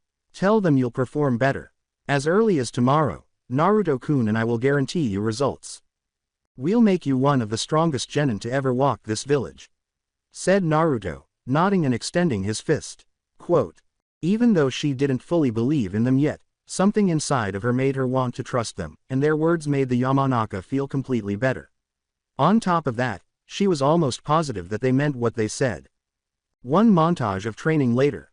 Now the village's third strongest genin, Ino destroyed her teammates in their next duel and forced Asuma to commend her newfound abilities. Hinata and Naruto gave Ino anxious glances. "Is she all right?" The girl appeared to be dozing off when Naruto waved a hand in her face and asked. "I don't know," Hinata said. "I think she's daydreaming about being the third strongest genin in the village in some attempt to cause a scene transition." Oh, Kurama sat on top of a castle pagoda in the shared mindscape, lost in contemplation. Her bare chocolate shoulders gleamed in the constant moonlight above her head as she wore a black and red kimono that hung loosely off her petite frame. After nearly 2 weeks had passed since her outburst against Fu, nobody had returned to the shared mindscape. She was grateful to be left alone for a day or two. But that was replaced by the ability to consider everything. She acknowledged that she was to blame for the breakdown. She drugged everyone else into a plan that had little to no chance of success because she was too eager to try to help Shukaku. She vented her frustration on Fu. She realized that she had also made a mistake now that nobody had been paying her a visit, not even Chome. She was even more aware that Hinata and Naruto were avoiding her to some extent. She was aware that they were merely giving her some time to calm down because she was primarily connected to them. However, they were now preoccupied with assisting the Yamanaka girl. Even though she was a chakra spirit that was several hundred years old, the loneliness that started to creep in made her realize how much more she still needed to develop. She decided that making amends would be her next course of action after feeling that she had brooded for too long. Before entering Chome's cave, she transformed into her true form and leapt one leap to the thread forest. Her younger sister appeared to be sleeping while in her Biju form. Kurama thought, "I'll let her rest," and then he just connected with Fu. Fu froze as he sensed the connection. Both remained silent for a few seconds. Hey, Fu," began Kurama. Are you free to come to the castle?" One more pause. As the quiet continued, Kurama swallowed a tiny lump in her throat. But all of a sudden, Fu was standing in front of her, staring blankly up at the Biju. Without uttering a word, the mint-haired kunoichi maintained eye contact with Kurama. Kurama got down on her knees and let Fu climb on her back, saying, thanks for coming. Let's go to the castle to not wake Imouto." After a swift leap, they returned to the castle, where Kurama instantly shrank in size. Fu collapsed on a couch and squeezed her nose bridge. Since they were both in the mindscape, it was simple for them to experience each other's emotions. Anger, regret, and frustration. Their negative gestures were mostly directed at themselves. But as soon as their eyes locked, the two smirked and burst out laughing. They were both obstinate, and despite their desire to apologize, they could sense each other's reluctance. They realized that they were more angry at themselves than they were at one another, which helped to diffuse the tense situation. Fu began, "This was dumb. Yeah, but it was mostly my fault. I'm sorry, you were only trying to cheer us up and I took my anger out on you." That was not denied by Fu. "I probably could have been more tactful, but apology accepted. I'm not really good with being sociable, ya know." Kurama let out a sigh. "Our fight made you stay away for a while, so I'm sorry for that too. I'm sure Naruto and Hinata miss you a lot." Fu simply shrugged. Her sour tone caused Kurama to raise an eyebrow. "I could have reached out to them too. I needed some alone time as well. Besides, I spent some time on a mission at home." Fu shook her head when she saw it. "Nothing serious, just the general fuckery of the villagers and my teammates." Kurama frowned at what she had said. She became more guilty after realizing that, despite the fact that she had vented her frustration on Chome, Fu was also a victim of ignorance. It strengthened her determination to save their Jinchuriki as well as the Biju. Fu said, "So we're good." "Yeah, we're good." The girl with the mint hair sighed and appeared to calm down. "Thank Kami, because Chome hasn't stopped whining about us fighting since." Kurama laughed. "Yeah, before she stopped showing up, she'd just sit next to me and pout." In her human form or Biju form? Both. Before they froze when they felt a lot of pressure, the two laughed together once more. In all of her beetle kaiju glory, Chome loomed over Fu-chan and Onisama, saying, "Oh my, it's nice to see them getting along again. At my expense no less." Normally, Kurama wasn't scared of her younger siblings. She was aware of when a boundary had been crossed, though. "Oh, Imouto, you're awake. We were just. You both have 5 seconds to run." Fu got up and gave a nod. The two in human form darted out of the castle after saying, "Thank you, you're very fast." Perspiring, Ino lay on her back. She wheezed to get air into her lungs, and her chest heaved. She had been regretting her decision to train with Naruto and Hinata every second for the past week. They were both devils. Never in her life had she worked so hard. She didn't think much of Naruto at first, but it was easy to accept that he had a terrifying exercise regimen. But it was Hinata who caught her off guard. Even more of a slave driver than Naruto was the girl. Hinata would not stop until Ino could do something they were teaching her in her sleep if she did it fairly well. However, when they promised to deliver her results in a single day, they weren't lying. She spent the first day training with them and returned to her team the following day. She hadn't arrived late, fallen asleep, or done anything else. Her mind was clearer, and she felt even lighter. Asuma gave in after some persuasion and puppy dog eyes when she asked to spar with the boys once more. She nearly defeated Choji and completely stunned Shikamaru. Asuma had dropped his cigarette out of his mouth. It was still sloppy, but it demonstrated that she was making an effort. And that could work for Asuma. She did, however, take a break from her team for the first time today. She had been informed by Naruto and Hinata that she would be spending all of her free time with them because they had a lot of issues to resolve with her. If she had known what she would be going through, she would have opted for a trip to hell instead. However, she felt more resilient at the conclusion of each training session. It was a first. As the days went by, she found herself thinking more and more about how the two were strengthening her. Back in the academy, she would have claimed to despise one of the two individuals she had not cared for. She was unaware of Hinata, the quiet, timid, and submissive princess. Apart from being from a prominent clan, she is a nothing girl with nothing to show for her efforts. She now recognized her as Hinata, the quiet, reserved, psychopath princess with a heart seemingly large enough to hold all of Konoha, who could easily tear her to pieces while grinning. Then there was her blonde counterpart, the noisy, obnoxious waste of space who would most likely perish by falling on his own kunai as Naruto. She now recognized him as Naruto, the curious, smoldering, and still somewhat noisy young man with a body she could openly admire, a dangerous streak that would make experienced ninjas shudder, and a mix of kindness and rage that could simultaneously start and end a war. But after thinking those things, her thoughts just seemed to wander. She was attempting to combat it. She was becoming more and more aware that something was gravely wrong with her every day. Something in the back of her mind always seemed to make her pause or doubt herself whenever she tried to be more analytical or think more about herself in the future. She wanted to discuss it with the two, but she was unable to do so for some reason. Naruto approached the girl with a water bottle in hand and said, "Okay, Ino-san, we can take a break before continuing. Have you been meditating before bed?" Despite her prior thoughts, she simply gave him the thumbs up because every breath she took made her lungs burn. The girl groaned in annoyance as the blonde simply laughed and put the icy bottle to her forehead. She didn't have the energy to drink it yet, so she grabbed the bottle and let it drop to her side. As she kneeled beside the girl, Hinata said, "You've been doing great, Ino-san." In order to alleviate some of the girl's exhaustion, she started to exert a small amount of her aura. She would not, however, fully replenish her energy. She had been trained to do it. The Yamanaka managed to take a gulp of her water with it. The girl drained half the bottle, sat up straight, and used a sticky arm to wipe the perspiration from her head. "Ah, you guys are nuts." Naruto teased, "You say that every day." She moaned and drained the remainder of the water bottle, saying, "Doesn't make it any less true." The divine pair exchanged a puzzled glance. They were pleased with Ino's recent development, especially considering that Naruto had been gradually removing the seal from her every day. Once he had done so a second time, he started to make sense of parts of the seal. But rather than truly learning the information, it seemed as though his mind was taking it in. He simply knew, since it still didn't provide him with all the answers he required, it didn't sit well with him. Ino sat with her gaze downcast. She was given a slightly concerned look by Naruto and Hinata, but she shook her head and gave them both a self-assured grin.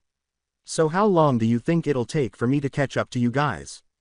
Hinata laughed as Naruto spat out the water he was drinking. Offended, the blonde mind walker appeared. What's so funny?" Naruto made a hasty attempt to appease the girl by saying, "Sorry, not laughing at you.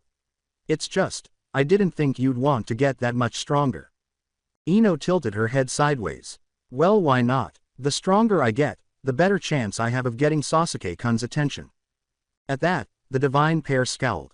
Naruto simply shrugged, but Hinata sighed and turned away from Ino. "Is that the only reason you want to get stronger?" he inquired. The two exchanged glances that Ino did not miss. "Not the only reason, but why does it matter? You and Naruto are strong and together. Why do you both act like it's a bad thing to want the same thing with Sasuke-kun?" After shaking her head, Hinata started packing their belongings. "I didn't become strong to attract Naruto-kun's attention, Ino-san. Me and Naruto are growing together. We help each other for the sake of protecting each other and those we care about. Has Sasuke-san ever even given you so much as a greeting?" That was not a question the Yamanaka wanted to answer. In addition to training with the divine pair, she had begun to realize that she and the other girls were nothing more than a nuisance to Sasuke. She had considered it for a while, but some part of her didn't want to accept that she had wasted so much time pursuing him in vain. "Stop, Hinata-chan, her reason for getting stronger is her own. As long as it's leading to results." Ino acknowledged, I want to get stronger for myself. First and foremost, I want to be able to protect myself and my family. Sasuke-kun is just a bonus, I guess. Once more, the two sensed the girl's intelligence. She was still being affected by the tiny piece of the seal that was still attached. They questioned whether or not the seal was the only reason she had a crush on Sasuke. The girl stood up, at last finding the strength to do so. I'm a kunoichi first and foremost. I just thought it'd be nice to have what you and Naruto have. She turned to Hinata. I understand it's not plausible at this point. As he assisted Hinata in packing their belongings, Naruto remarked, it's a goal, and if it's what you really want, then use it as motivation. At last, Ino took notice. Are we done for today? I thought we were just taking a break. Once everything was packed into a backpack, Naruto slung it over his shoulder. I actually remembered something I needed to do today, so it'll just be you and Hinata-chan for the rest of the day. The walkers felt a chill run down their spines. Hinata merely smiled naively as Ino begged, please don't leave me alone with her. Oh Ino-san, whatever do you mean? We're going to have so much fun with just the two of us. Naruto glanced at his cute lover and the pallid Ino. Nothing seemed wrong to him. He waved, well, have fun. And then vanished in a shunshin. The Hokage Tower was where Naruto was headed. Being busy was one thing, but now he had no excuse for not going back to Hiruzen to get what his parents had left him. To be honest, he had been preoccupied with the events involving Ino and the relationship between Kurama and Fu. Furthermore, Shiki and Hikari had never returned to them to talk about whatever was on their minds. He at least wanted to take care of one thing because there was too much going on. Naruto was about to say, yo, to the third through the window, which is the ninja entrance to the Hokage's office, when he saw that he was sitting motionless with his hands on his chin and a blank expression on his face. Before noticing the village leader's chest slowly rising and falling, Naruto stopped and studied him intently. No, he mastered the art of sleeping with his eyes wide open. I'm impressed, Naruto thought. He wanted to learn a notable skill himself. However, I believe he's growing a bit too accustomed to me no longer playing practical jokes on him. Naruto grinned slyly as he considered whether he ought to exploit the circumstance. Getting what my parents left me is more important than anything else, damn it. His sigh is reserved as he muses, next time, I'll get him. Naruto entered the office in silence, but when he noticed that there was another person there, he froze once more. Iruka was standing a few feet in front of the Hokage's desk, his arm thrown back as he held what was obviously a water balloon. His eyes met Naruto's, and he appeared to be frozen as well. Staring at one another, the two remained motionless. Before vanishing in a shunshin, Iruka muttered, you saw nothing. Naruto blinked. Yeah, we'll work that out later. Instead, Naruto chose to remain focused and made a mental note to face his former teacher later. He cleared his throat loudly and stepped in front of the Hokage's desk. Hiruzen began, a snort escaping his throat as a cut-off snore. Wah. Nah Naruto, how long have you, what brings you to my office? Excuse me for being so deep in thought. Naruto sensed the snickers coming from the room's hidden Anbu. Once more, he files that away for later consideration, wondering why they hadn't stopped Iruka sooner. No problem Gigi, just wanted to finish our previous meeting. You said my parents left me something. Ah, right, the elderly man said, reaching into a drawer once more. He produced a scroll the size of his arm. I am not privy to what lies within this scroll, Naruto-kun, and I can only trust that you will be responsible with whatever it is. 3 separate blood seals were visible to Naruto on the scroll. It was obvious that someone had tried to open it before. The blonde was suspicious that the elderly man in front of him was the same one, but he kept it to himself. On the third, Naruto's tone remained clear, thank you Gigi. I'll open it in a secure place. Being reminded that the boys probably no longer had full faith in him made him wince a little. He couldn't really blame him. I see that you do, Naruto-kun. Naruto sighed, sensing his surrogate grandfather's remorse. If it's something important to the well-being of the village, I'll let you know immediately, Hokage-sama. Hiruzen was informed by the formal speech that Naruto was sacrificing his feelings for the sake of his loyalty. Additionally, to inform the elderly man that Naruto was on his way to pardoning him. Before folding his hands in front of him, a tiny smile appeared on his lips. With barely suppressed laughter, the elderly man called, I appreciate that, Namikaze-san. The third could tell Naruto would be open to his attempts to mend their relationship because of the quick look of shock and slight flush on his face. Naruto was pleased that the Hokage appeared to be making an effort to respect and trust him. He would reveal his and Hinata's secret to the Hokage if they could further mend their relationship. However, that would require time. Naruto then departed the Hokage's office and made his way back to his house. After Hinata finished torturing and training Ino, she arrived home a few hours later. She entered her shared space with Kurenai without paying attention, and she didn't notice the other person in the house right away. "Welcome home, Lil, lamb." Anko glomped the girl nonchalantly and slurred. Kurenai's voice exclaimed, "Anko." With frustration, "I'm so sorry Hinata, we had something serious to discuss. I didn't know she had already pre-gamed." With the older woman's arms and legs wrapped around her, Hinata simply blinked. Hinata was relieved that her strength had increased and that she could now carry the taller woman with ease. "It's no problem, sensei. Hinata, just Kurenai while we are home, remember." The pale-eyed girl carried Anko to their couch and sat down, allowing the woman to straddle her while she patted her back. "Hi, sorry, I've got a bit on my mind as well." Kurenai simply gazed at the scene with a mixture of worry and mild amusement. "Is everything all right?" "Yes, just a small dispute between me and Naruto, but we took care of it." Anko slid off Hinata and sat beside her, exclaiming, "The blonde Gaki. We should invite him too. Let's have a party." With a sigh, the Genjutsu mistress proceeded to make some tea. It would be better to begin getting Anko ready for her hangover right away. Anko laughed and swayed back and forth, almost unaware of those around her. Hinata could see that she was completely inebriated. "Show, Lil, lamb. Have you and the blonde Gaki did the thing?" "The thing?" Anko's smile was meant to be seductive. Hinata suppressed a laugh as she attempted to move her eyebrows, but it appeared as though she was rolling her eyes. "You know, the thing. When a mommy and daddy love each other very much. Anko, I promise Kami that I will cover you with boiling water." Kurenai yelled from her kitchen. "Oh come on, Nai-chan. She's probably took Naruto to heaven and back." At that, Hinata hesitated. "I mean, she's not totally wrong. I haven't, Nai-chan, but it's not for my lack of trying." Hinata replied. When Nai-chan was called, Anko froze. Hinata recoiled when she sensed Anko suddenly become depressed. More than sadness, actually. It was complete sorrow. Hinata could tell by the tears in the young woman's eyes that she had just touched a very sensitive spot, possibly the subject of their conversation with Kurenai. She knew she was correct when she noticed Kurenai halting in her own actions. I can assist in this. I have to try, at least." Hinata inhaled deeply before releasing the full force of her soothing aura. She noticed a slight glow in her eyes. Anko herself seemed to relax as she sensed the aura at ground zero.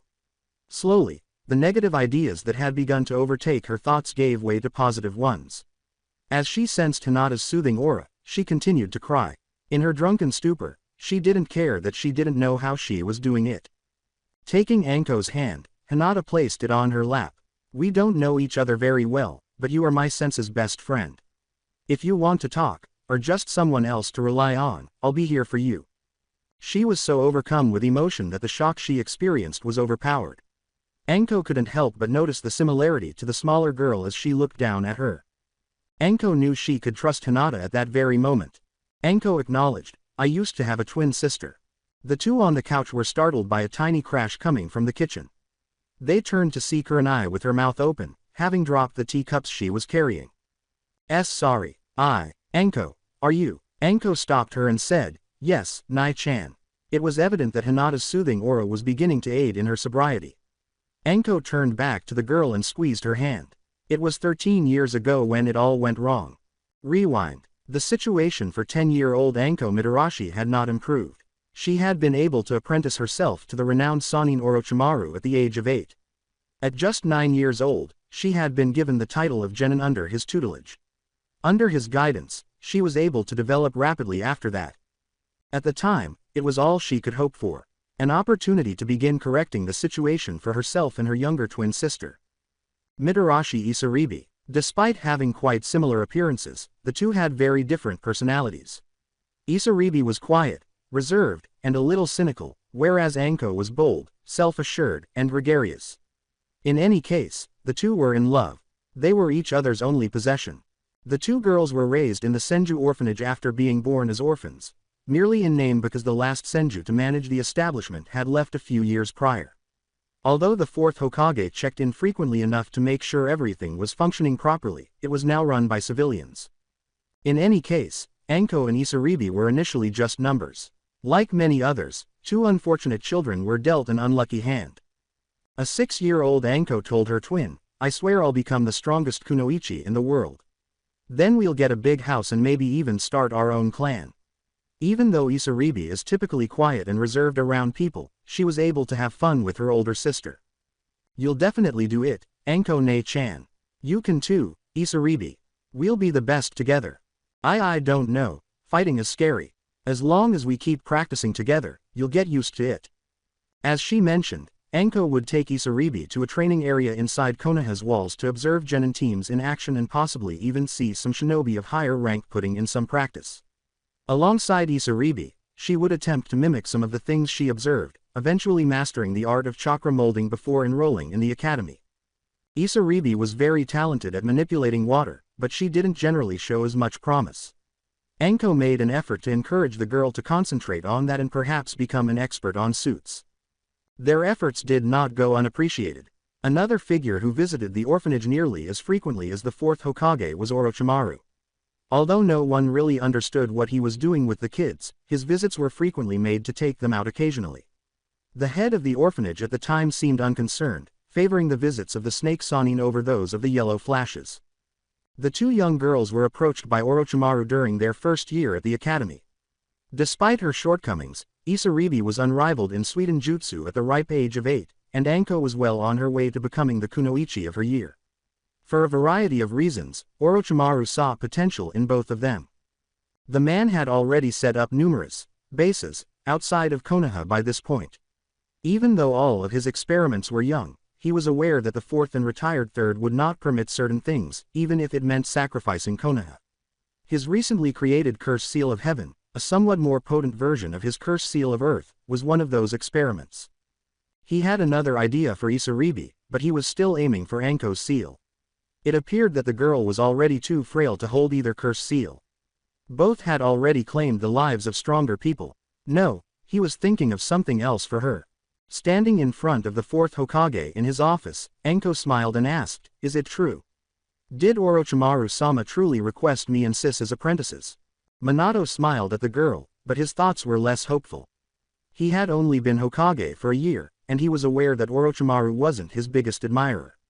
Although the man had expressed interest in the job, Minato was judged to be a better fit after some of his experiments were discovered.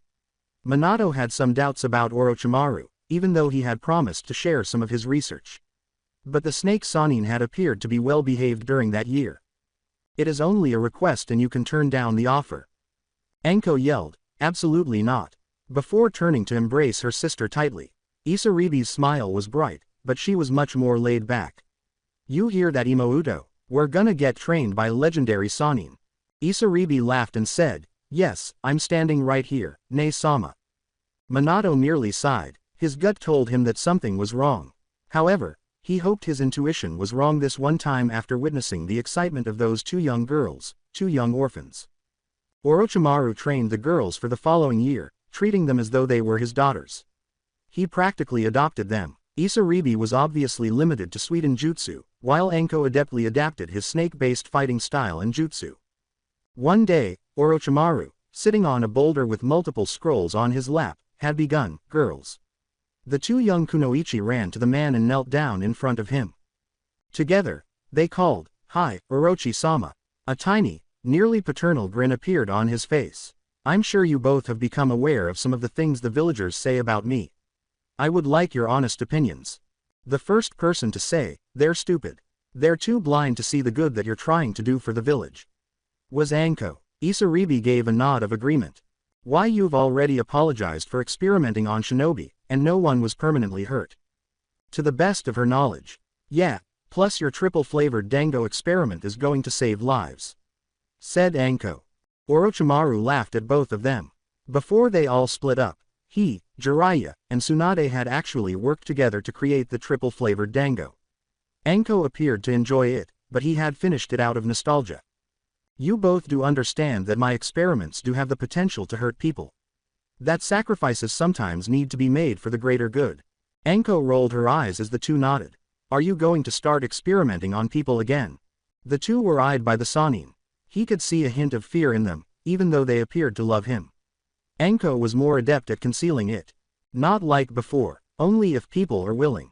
That also means that I can't guarantee people won't get hurt, however. Isaribi questioned. If people agree to it, then it should be fine, right?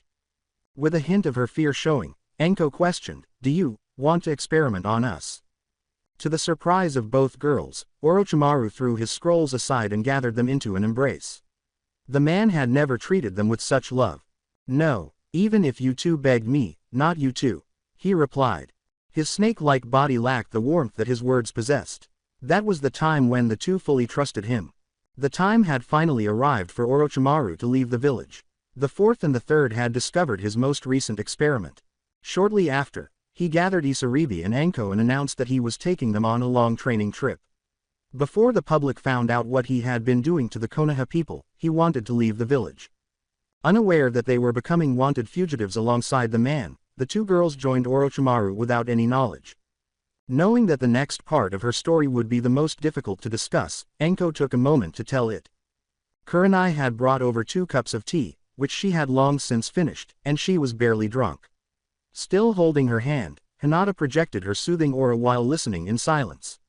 Kurenai was pleased with her roommate student. She was demonstrating empathy that the woman had never seen in anyone other than the girl's own mother. Furthermore, her best friend was fully accepting her as a surrogate younger sister. She had nothing more to ask for. I realize how poor of a kunoichi I was back then.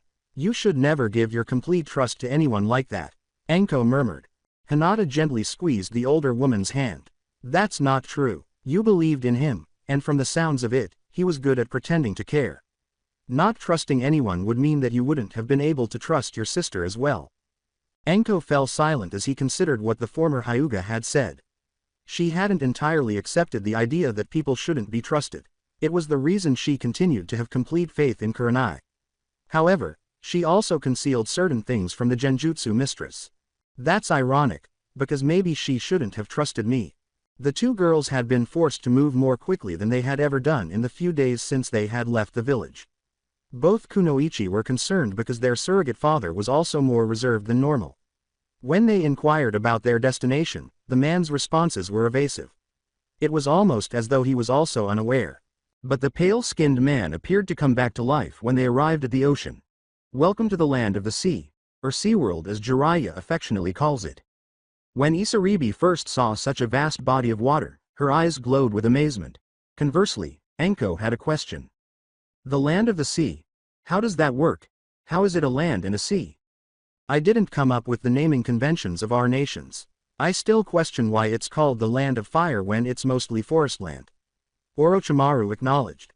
Forest fires, requested Anko. The man complained, hoping to witness a burning Konoha soon. If only. Shush, Ne-sama, look at those islands, exclaimed Isaribi. I bet that's the land part. Anko laughed and said, you're still such a water nerd. If that's how you feel, I won't provide the water for your tea ceremonies anymore. Anko's gaze expanded. What? That's not fair. I'll be good, Imouto. Orochimaru merely gave the two a sorrowful smile. Come you two, there's still a lot to do. For Anko, everything was still going smoothly. Orochimaru identified one of the more remote islands close to Jiro Island and led them there. Without sugarcoating the kinds of experiments he had conducted there, he showed them one of his older bases. But, as Anko would discover later, it was initially one of his more subdued bases. More studies on aquatics than anything else. The two girls were first introduced to Amachi, an Orochimaru subordinate, at this base. It appears that neither Anko nor Isaribi, nor Orochimaru, were particularly fond of this Amachi. But Anko could tell by the whispers they exchanged that Amachi was looking into something Orochimaru couldn't ignore. It was based on aquatic creatures, and she would learn much later that it was a modification of the cursed seal of heaven.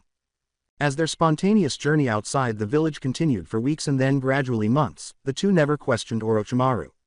Both of them trusted the man and had nothing to look forward to in the village, so they weren't worried. But it soon became clear that the snake Sannin was beginning to feel the effects of his research's lack of limitations.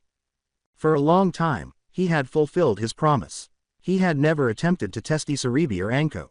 When Amachi decided to test the girl's blood behind Orochimaru's back for his altered curse seal, that all changed. Presenting the findings to the Sannin, who found that Anko was nearly a perfect fit for their initial iteration of their curse seal of heaven, while Isaribi was more influenced by his own aquatic curse seal, which he called the curse seal of the deep. The opportunity to further his research was too good to ignore for Orochimaru. For Anko, anyway, he would go to Amachi from Isaribi. One day, Anko woke up to that. Orochimaru strapped her down to a table and proceeded to test her. He never responded to her cries or inquiries about his whereabouts. He played music instead. Regardless of the theme or lyrics, the song became a part of some of her nightmares. "I don't hate you, but I just want to save you while there's still something to save," she said at that point. "I told her then that although I love you, girl, I can't answer all of your questions." What was said made no difference. She was rendered catatonic by the suffering she endured at the hands of someone she had trusted as his experiments grew more and more heinous. One day, when she was at last able to speak, she asked, "Where's my sister?" It was dead and flat. With her eyes permanently bandaged due to their extreme sensitivity to light from the experiments, she was no longer able to see the man. For a while, the clanking of metals and beakers and the shuffling noises were her response. Flatly, Orochimaru declared, "She's dead." The only thing that made her heart skip a beat was that she was too incapacitated to move. She sounded too raspy to yell. Orochimaru looked at the girl when he didn't hear back from her. Her body remained motionless, but it was evident that tears were streaming from beneath the blindfold covering her eyes. End of flashback. "I just gave up after that. I don't remember anything afterwards since I just wanted to die," replied Anko. "Even after the Anbu found me." Kurenai had approached the two and given her best friend a hug during the story. Even though Hinata was crying, her thoughts were racing. Anko's story was not entirely accurate. Not enough information either. So much was missing. It felt as though the woman was concealing something, even though it appeared that she had recounted the story as she remembered it. Or, even prior to the experiments, she doesn't recall everything. Anko's tough exterior was undermined by a sniffle. "Hey, thanks for listening. I'm sorry for dumping all that on you. And don't go expecting this type of mushy shit all the time." The dazzling princess simply shook her head. "Like I said, I'm here just like Kurenai-ni-chan, whenever you need me." Once again soaking in Hinata's soothing aura, the three of them settled into a reasonably comfortable silence. Anko wrapped her arms around Kurenai and Hinata after they had just been allowing their feelings to calm down for a few minutes. "Alright, who wants to take shots until we puke a kidney?" Nestled in a densely forested area just outside the village's residential area, Danzo Shimura sat in the comfort of his own home. It was positioned across from the Hokage monument, far enough away to avoid ever being shaded by it. A dozen meters away, a tiny waterfall reverberated from a tiny pond. The old war hawk believed he deserved a symphony of nature, concealed in leaves, for his years of service to the village. The bandaged man took a deep breath and sighed with satisfaction as he sipped from a small saucer of sake. It was quiet, an indication that it was time to take action. He knew one of his agents was present when he heard a shuffle in the leaves in front of him. "Speak." A slender root agent emerged, their face hidden behind a blank mask. "Sir, the Yamanaka matriarch is requesting to meet you. She has found her way here, claiming the matter is urgent." The elderly man let out a sigh. He was aware that interacting with the woman would eventually become inconvenient. But she was merely a small irritation. However, it would not be acceptable to visit his home. This one time, he would overlook it. Furthermore, he couldn't claim that he wasn't intrigued by this urgent issue. "Bring her." The root agent disappeared, and he and the woman appeared in a shunshin in a matter of seconds. The woman pulled her arm away from the root agent and yelled, "Let go of me. What the hell is wrong with you? Give me a warning or something." Kana Yamanaka glared at Danzo, ready to express her own opinions to him as well. But a piercing glare and a surge of deliberate murderous intent forced the woman to close her mouth. His tone made it clear that he was upset. "Lady Yamanaka, I didn't realize it was time for our monthly meeting. I thought we agreed that unannounced associations were strictly prohibited." The woman took a moment to collect her thoughts and swallowed hard. She was aware that Danzo was a dangerous man, and she had already obviously gone too far. As I told your Anbu, this is urgent, Lord Shimura. The seal on my princess doesn't seem to be working anymore. If anything, in this past week, she seems as if she's grown stronger than she ever has before.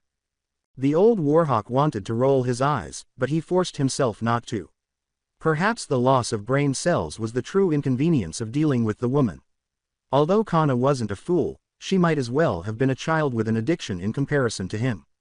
I can assure you, Lady Yamanaka, that the seal used on your daughter is our best non-lethal seal. There is virtually no possible way for the seal to fail, especially after being finished last week. The woman gave a firm shake of her head. Then tell me why my husband has begun to praise the girl as a natural genius within our clan. She comes home excited every day. She's hoping to become the strongest kunoichi in the village. She'll die. As she went on, Kana's eyes appeared to take on a manic expression. You promised that my angel would remain a child forever, safe and protected within these walls. But for the past week it feels as if she's slipping further and further away. She speaks more of what she needs to do for her training than she even does of Uchiha-san. Even though he still wanted to brush the woman off, he would have to investigate if there was any truth to what she was saying. The seal that was applied to Ino was a true masterpiece. He developed it on his own using input from Orochimaru and Uzumaki. Besides, he had to calm the woman. Having some of their members for root was more important than the woman's disrespect that day because she was his in with the Yamanaka clan. Something he wanted to keep. All right, prepare her for an emergency touch-up tonight. In the meantime, it should please you to know your request for Team 6 will be underway within the next week. Kana grinned and sighed when Jesse Avalanche mentioned the team. Maybe that will also show Ino the true horrors of the life of a kunoichi. Overbearing idiot, Danzo thought, scoffing. She was a necessary sacrifice for his affiliation with the Yamanaka clan, though it was unfortunate what would happen to such a promising jonin. Be that as it may, it is time you depart. Do not contact me like this again, Lady Yamanaka. Before Kana could respond, the Anbu seized her once more and shunshined, as he had promised. With his parents' scroll in front of him, Naruto sat in his apartment. He just stared at the sealed parchment while sitting cross-legged on his living room carpet. He thought, it's a lot heavier than it was earlier. His parents, whom he had already met, had made no mention of leaving him anything. He was starting to get used to having something material from them. As he struggled to find the strength to open the damn thing, it had been that way for the last 10 minutes. Why am I thinking too much about it? It's not like a note saying they despise me or anything because I already know they love me. Please, please, just get it done. The teenager sighed deeply and tentatively reached for the scroll. He swallowed a lump in his throat and picked it up. He smeared blood on all 3 seals while biting his thumb. In a spiral of sparks, the seals started to sizzle and burn away. To Naruto, R. Sochi, Kushina and Minato, with love. The first words on the parchment were those. The former Jinchuriki grinned and shed a few tears. This is the entire set of seals that your mother, father, and I have learned and created. We've included as much specific information as we can to help you learn these techniques in case we're not available. Sochi, don't even show your godfather Jiraiya these techniques, they are just for your eyes. At that, Naruto's eyes grew wide. Jiraiya of the Sannin, he's my godfather. A tiny glimmer of rage started to appear in Naruto. But even from a few apartments away, he sensed Hinata's soothing aura. Are you okay, Naruto-kun? What's the matter? She was in the castle because he could hear her voice over the shared mindscape. Nothing. In fact, I'll discuss it with you later. Make a commitment. Between their connections, there was a brief silence. The girl said nothing more, but he could feel her calm aura growing. He grinned, appreciating her comprehension. He went on reading, her aura keeping him at ease. There will be 2 sections to the techniques. I'll start with my own knowledge and comprehension, followed by your mother's. We don't know which of our 2 different methods of learning and applying these strategies you will prefer. The fundamentals of Fuinjutsu are crucial, though. We will help you go from being a novice to becoming one of the best, if not the best, Fuin-smiths in the country. Naruto's heart skipped a beat as he stopped reading. This could help with the Biju and even the seal on Ino. His eyes widened at this. His features took on a new, determined smile. Hinata-chan, I will not be available for any leisure activities for some time. What? Why? Quote, it's nothing bad, I assure you. Actually, something incredible. I'll show you something once I understand it well enough. I will continue to assist with Ino's training. All right, Naruto-kun, if you're certain. I am. This is going to change everything, I swear. Naruto snapped the connection, his smile expanding. He used his partial dujutsu almost effortlessly and started studying, taking in all the information the scroll had to offer. After training with Hinata, Ino muttered to herself, something just doesn't feel right, as she headed home. Now that I think about it, there are gaps in my memory too. This is seriously messed up. The girl's mental faculties were beginning to explode. She was certain that something had happened to her, even though she was unaware of what Naruto had been doing for her. She had begun to get a clarity from training with Naruto and Hinata that alarmed her. It wasn't typical. I've been being abused by someone or something. But I don't know how.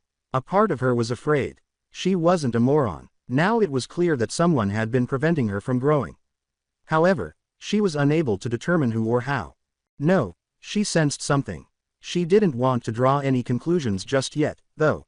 I have to solve this. This has been going on for a while because both Naruto and Hinata saw it back in the academy. Why am I unable to recall when I first felt weaker? I feel as though I'm about to remember, but it's unclear. With whom can I discuss this? Who can I trust? Daddy will lose it and go too far. Perhaps I could ask him to do a mind walk and make it private. Since she was not making any progress, she sighed. She wasn't sure if she could completely trust her father, which is another reason she didn't want to follow through on that plan. It was intimidating to not know who she could turn to.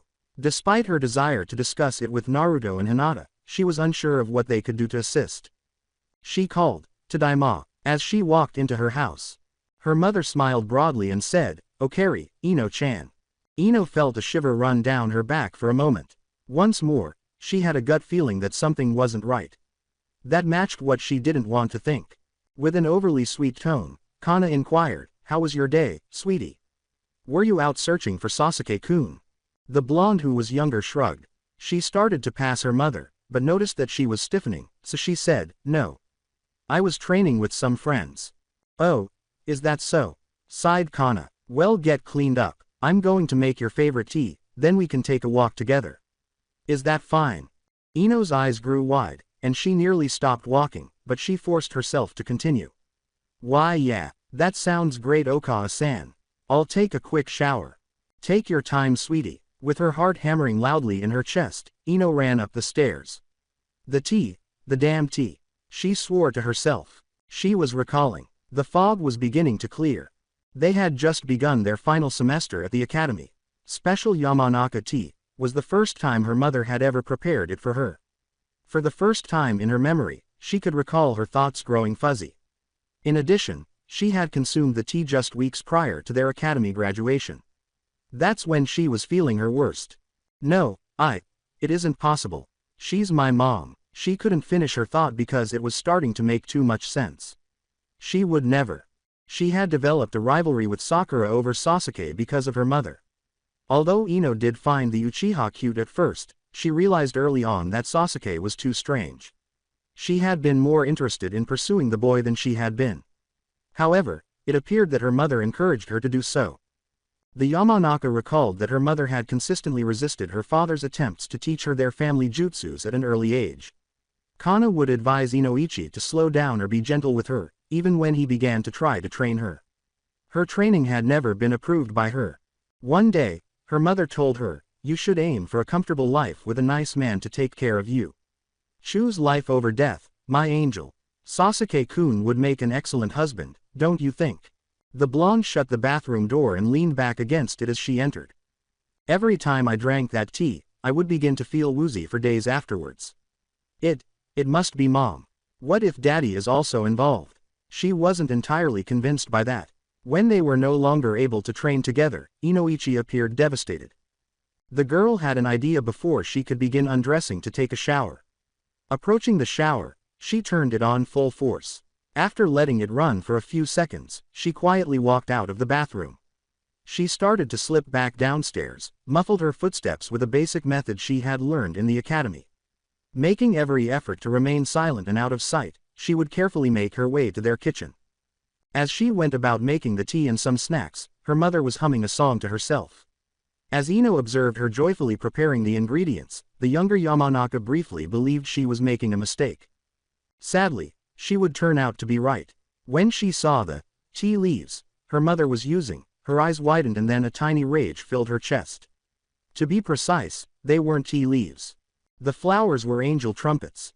The ones her father had grown especially for T and I. They possessed a strong poison that could induce delirium, disorientation, lightheadedness, and most significantly, loss of memory. Why? The girl asked herself as tears welled up in her eyes. As she watched her mother chop the flowers and put them in her cup alone, she suppressed a sob. "Okawa-san, why would you do this?" Quote. Ino hurried to the door with all the evidence she required. But she hesitated. The truth had to be revealed to her. Everything. She was unable to flee from this. However, she was also unable to allow her mother to continue poisoning her. Above all, she had to know what her mother had done to her after the poison had rendered her unconscious. Ino went back upstairs to the shower with a heavy heart. Her heart's sadness gave way to calculating, cold rage. The girl felt something snap in her. Her grief was simply twisted into murderous intent by the fog and haziness that were attempting to enter her mind. This would not be tolerated by her mother. Kurama smiled as he looked out at the inhabitants of the shared mindscape. After everything she had endured since birth, she never would have thought she would be this content. The joy she experienced with her new friends was even greater than the memory of her father, the sage of six paths Hagoromo. A family that kept expanding. Father assured us that we would always be connected, regardless of how far we traveled. Why have I only just remembered what he said? Do you recall him? Quote. Hinata, Fu, and Chome were left to talk among themselves as the human-shaped Biju left the castle. Every day brought the mindscape's air closer to being pure. The world grew closer to its own actual dimension as Naruto and Hinata both grew stronger and she regained more of her own strength. She was confident that it could continue to hold its own shape without any of them. But they could still only reach it with their minds. It was not yet a place that could be physically traversed. As she strolled through a freshly spawned garden, she casually thought, we should name this place. Small lakes and ponds were covered by half-moon bridges, and new life was beginning to emerge. There are herons in the trees, koi fish in the water, and even tiny rabbits in the underbrush. As she moved farther and farther away from the castle, the thought made her smile again. Kurama turned to the sky, but the mindscape was growing and filling up. A lovely blend of day and night that appears to slowly change forever between each other. With a deep sigh, she thought, I suppose this is it. Something she had been considering for a long time was about to be tried. She had been informed that she was free by Shiki and Hikari. Since then, however, she had only ever visited the afterlife. But for her, the afterlife was too far away. In other words, when she chose to peek into the other side, she detested not being able to feel Naruto and Hinata. She wanted to try something different for the time being. As her body began to glow a deep red, the human-shaped Biju closed her eyes. Before her body started to fade away into lovely particles of red light, the light completely enveloped her. Before long, she was completely gone. The boy was unaware of what was happening until a few moments later, when the red particles burst from the back of Naruto's head. The nearly translucent particles formed back into the tiny terror that was Kurama after flowing out of an open window and into an alleyway. She sighed deeply once more as she breathed the first Konoha air she had in 13 years. Ah, still smells like shit, she exclaimed with nostalgia through her voice. The people of the night would soon be heading out onto the streets to enjoy the weekend as the sun was just beginning to set. She was out and about at the ideal moment. She reasoned that she could get away with looking like a sore thumb because most night crawlers find a place to binge eat and drink. For Konoha, a small, dark-skinned, red-haired woman was certainly out of the ordinary. She would show up close to the village's main road with a faint body flicker. At first, she wanted to explore the wooded areas, but she decided it would be best to start acclimating to being outside. As she considered what the villagers would say if they discovered that the oh-so-terrifying Kyuubi was taking a leisurely stroll through their markets, a tiny smirk appeared on her face. As she entered the main road, she hummed, "Don't stop me now." And did in fact take a leisurely walk. I'm having such a good time. I'm having a ball. To the Biju in disguise, a man called, "How about a cabbage with that ball?" Kurama turned to face an elderly man with green hair wrap and a gray beard. He wiggled his eyebrows and gestured to his cart of cabbages. She placed her hands on her hips and grinned wryly. That's a weak sales pitch. Also, why are you out selling cabbages so late? The man grinned and rubbed his hands together at the idea of a group of high people requesting his cabbages. There's a new medicinal herb circulating around that makes people hungry. They usually partake at dusk before heading out. Sincere curiosity about this medicinal herb led Kurama to ask, how's that been working for you? He shrugged and said, truthfully, meh, I get a few sales every night before packing up before the drunkards can. While he was talking, a man who had obviously heard of cosmic irony was running around a corner holding 2 bottles of sake and wearing underwear. He yelled, "Woo, pre-gaming is awesome baby," as he crashed into the cabbage cart while intoxicated, scattering the green veggies across the street. With a cry of, "My cabbages," the man fell to his knees. Kurama offered her condolences before grabbing a cabbage and rushing away, saying, "Oof, that's rough buddy." Although a large part of her knew she would have had more fun if she had done this with Naruto and Hinata as well, she was already having a great time. As she considered the two who had grown to be the most significant individuals in her life, a sorrowful smile appeared on her lips. I should be with them more often. Real time, she thought. She wanted to make the most of their time together as they were, even if they would have eternity in the afterlife because the two were practically gods. Because anyone can change irrevocably over time. She was evidence of that, as were her siblings. She bit into the cabbage she had stolen and thought about that area, realizing that the later it got, the more inebriated people showed up. Her whole body froze and she paused, staring down at the vegetable she was holding. She started gorging herself on the vegetable, exclaiming, "Holy shit, this is delicious. That guy actually has something cooking here." She was distracted by a voice to her side that said, "Geez, slow down kid, you'll choke." She turned to see Team 6 Ajanan Sensei, the stunning brown-haired Jessie Avalanche.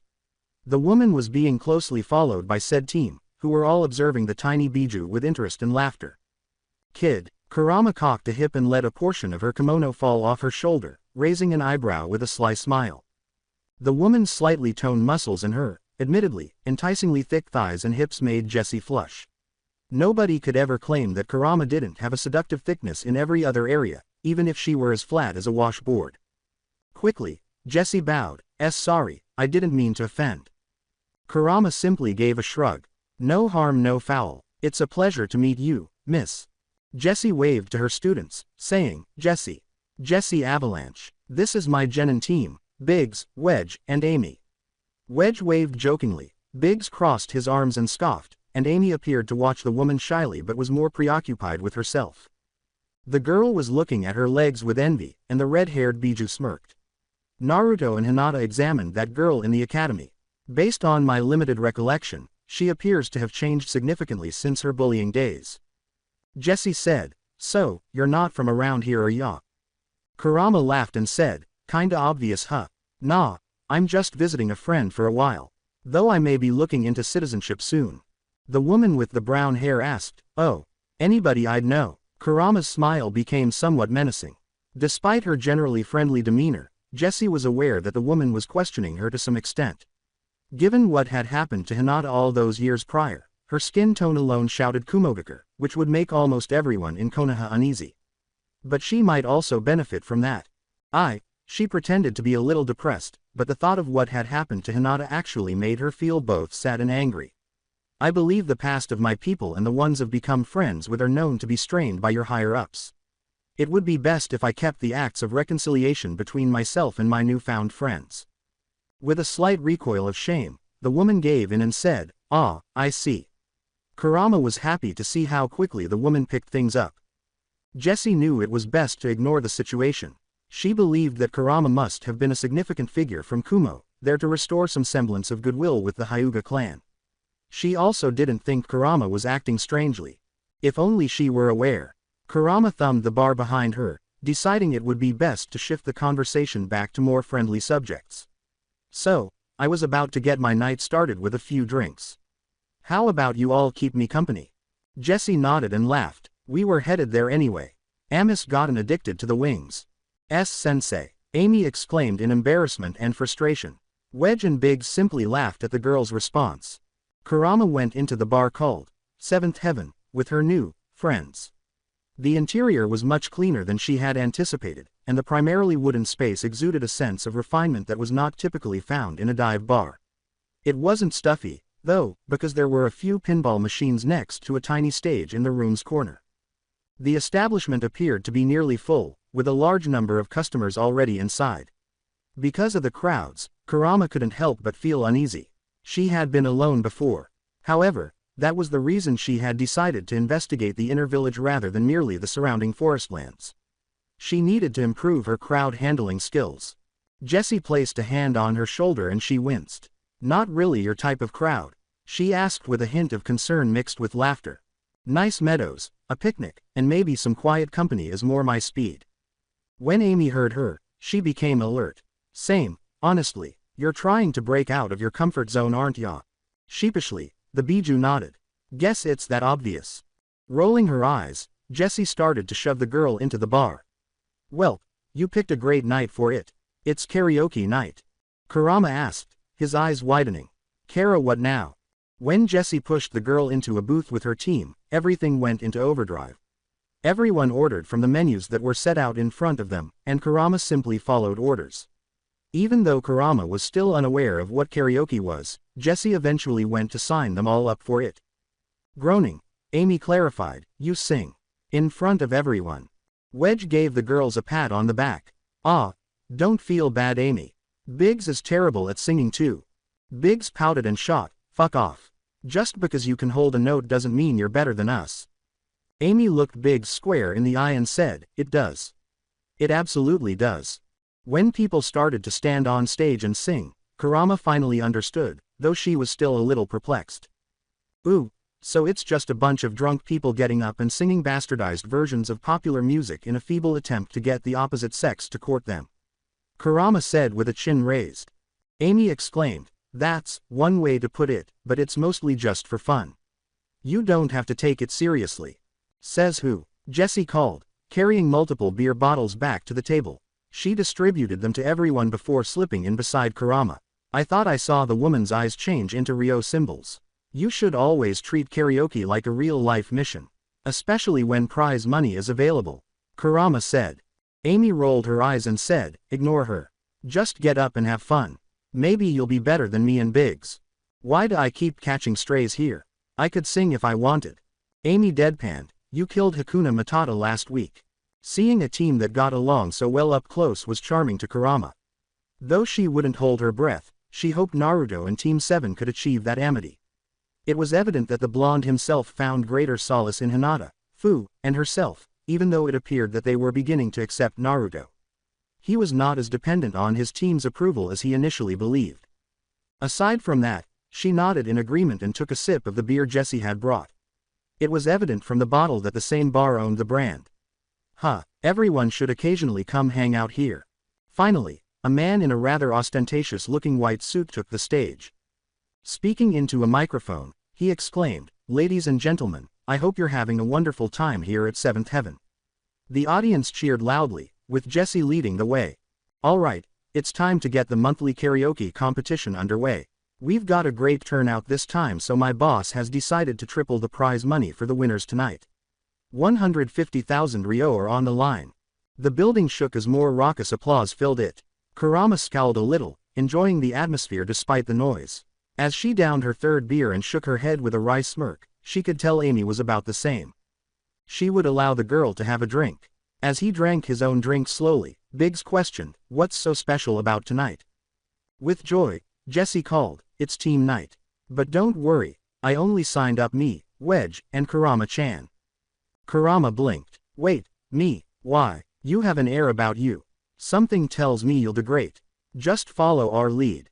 With the alcohol only now beginning to give her a faint buzz, Kurama shrugged.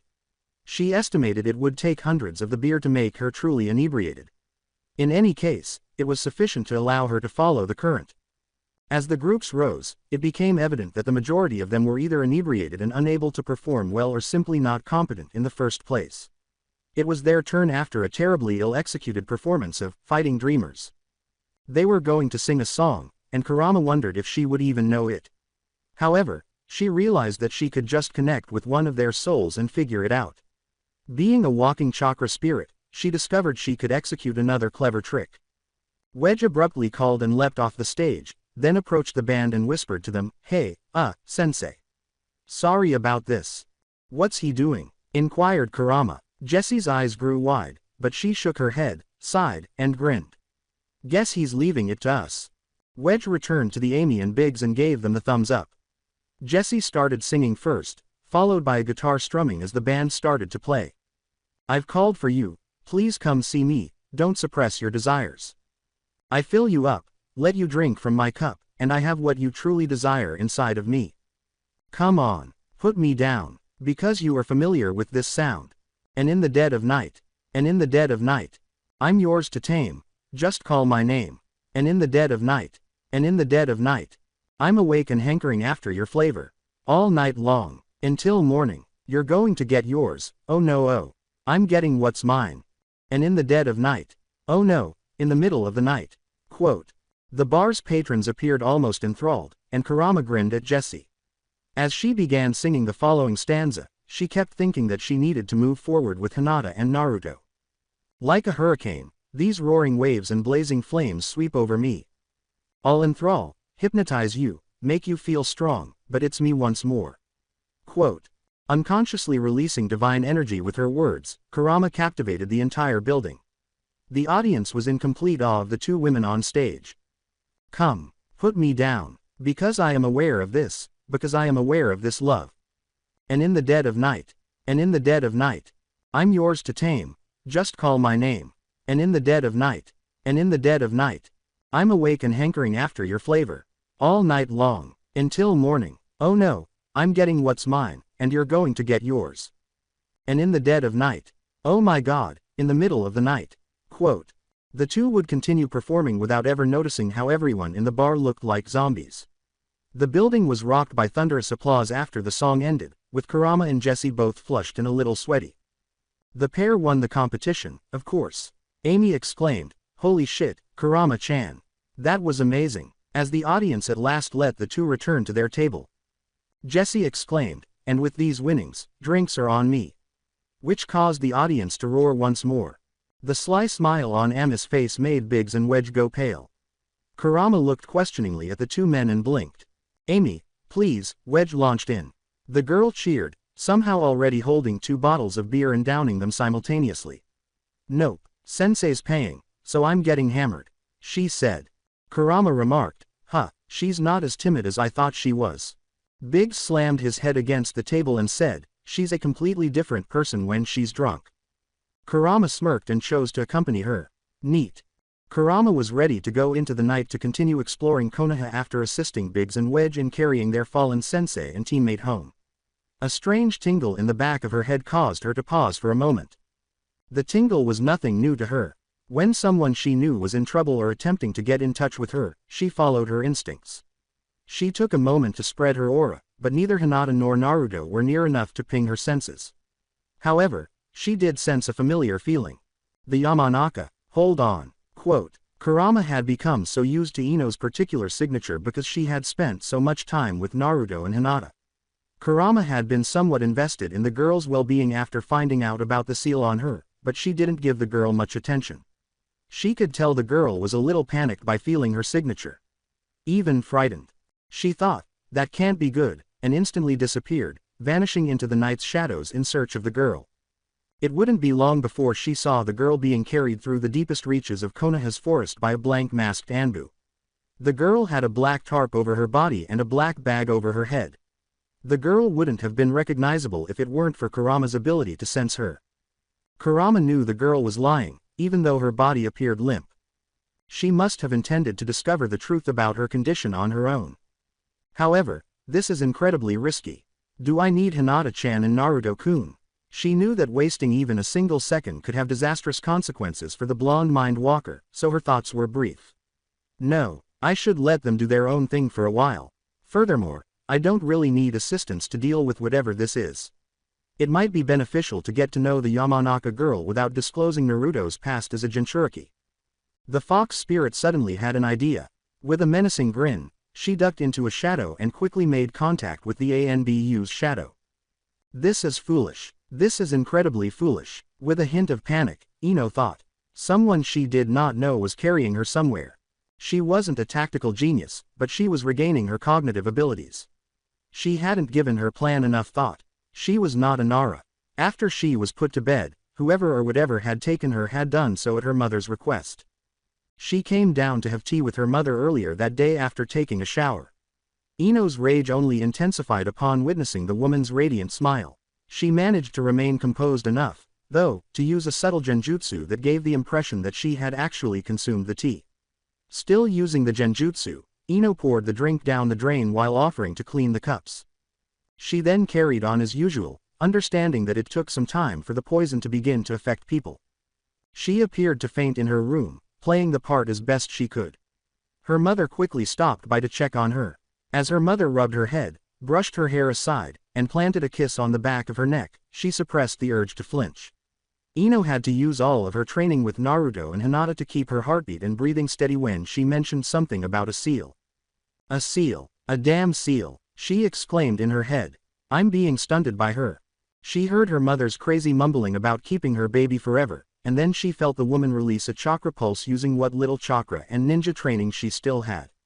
A moment later, there was a new presence in the room. After that, Ino was loosely bound and had a bag placed over her head before the new person picked her up and left their home without saying anything to her mother.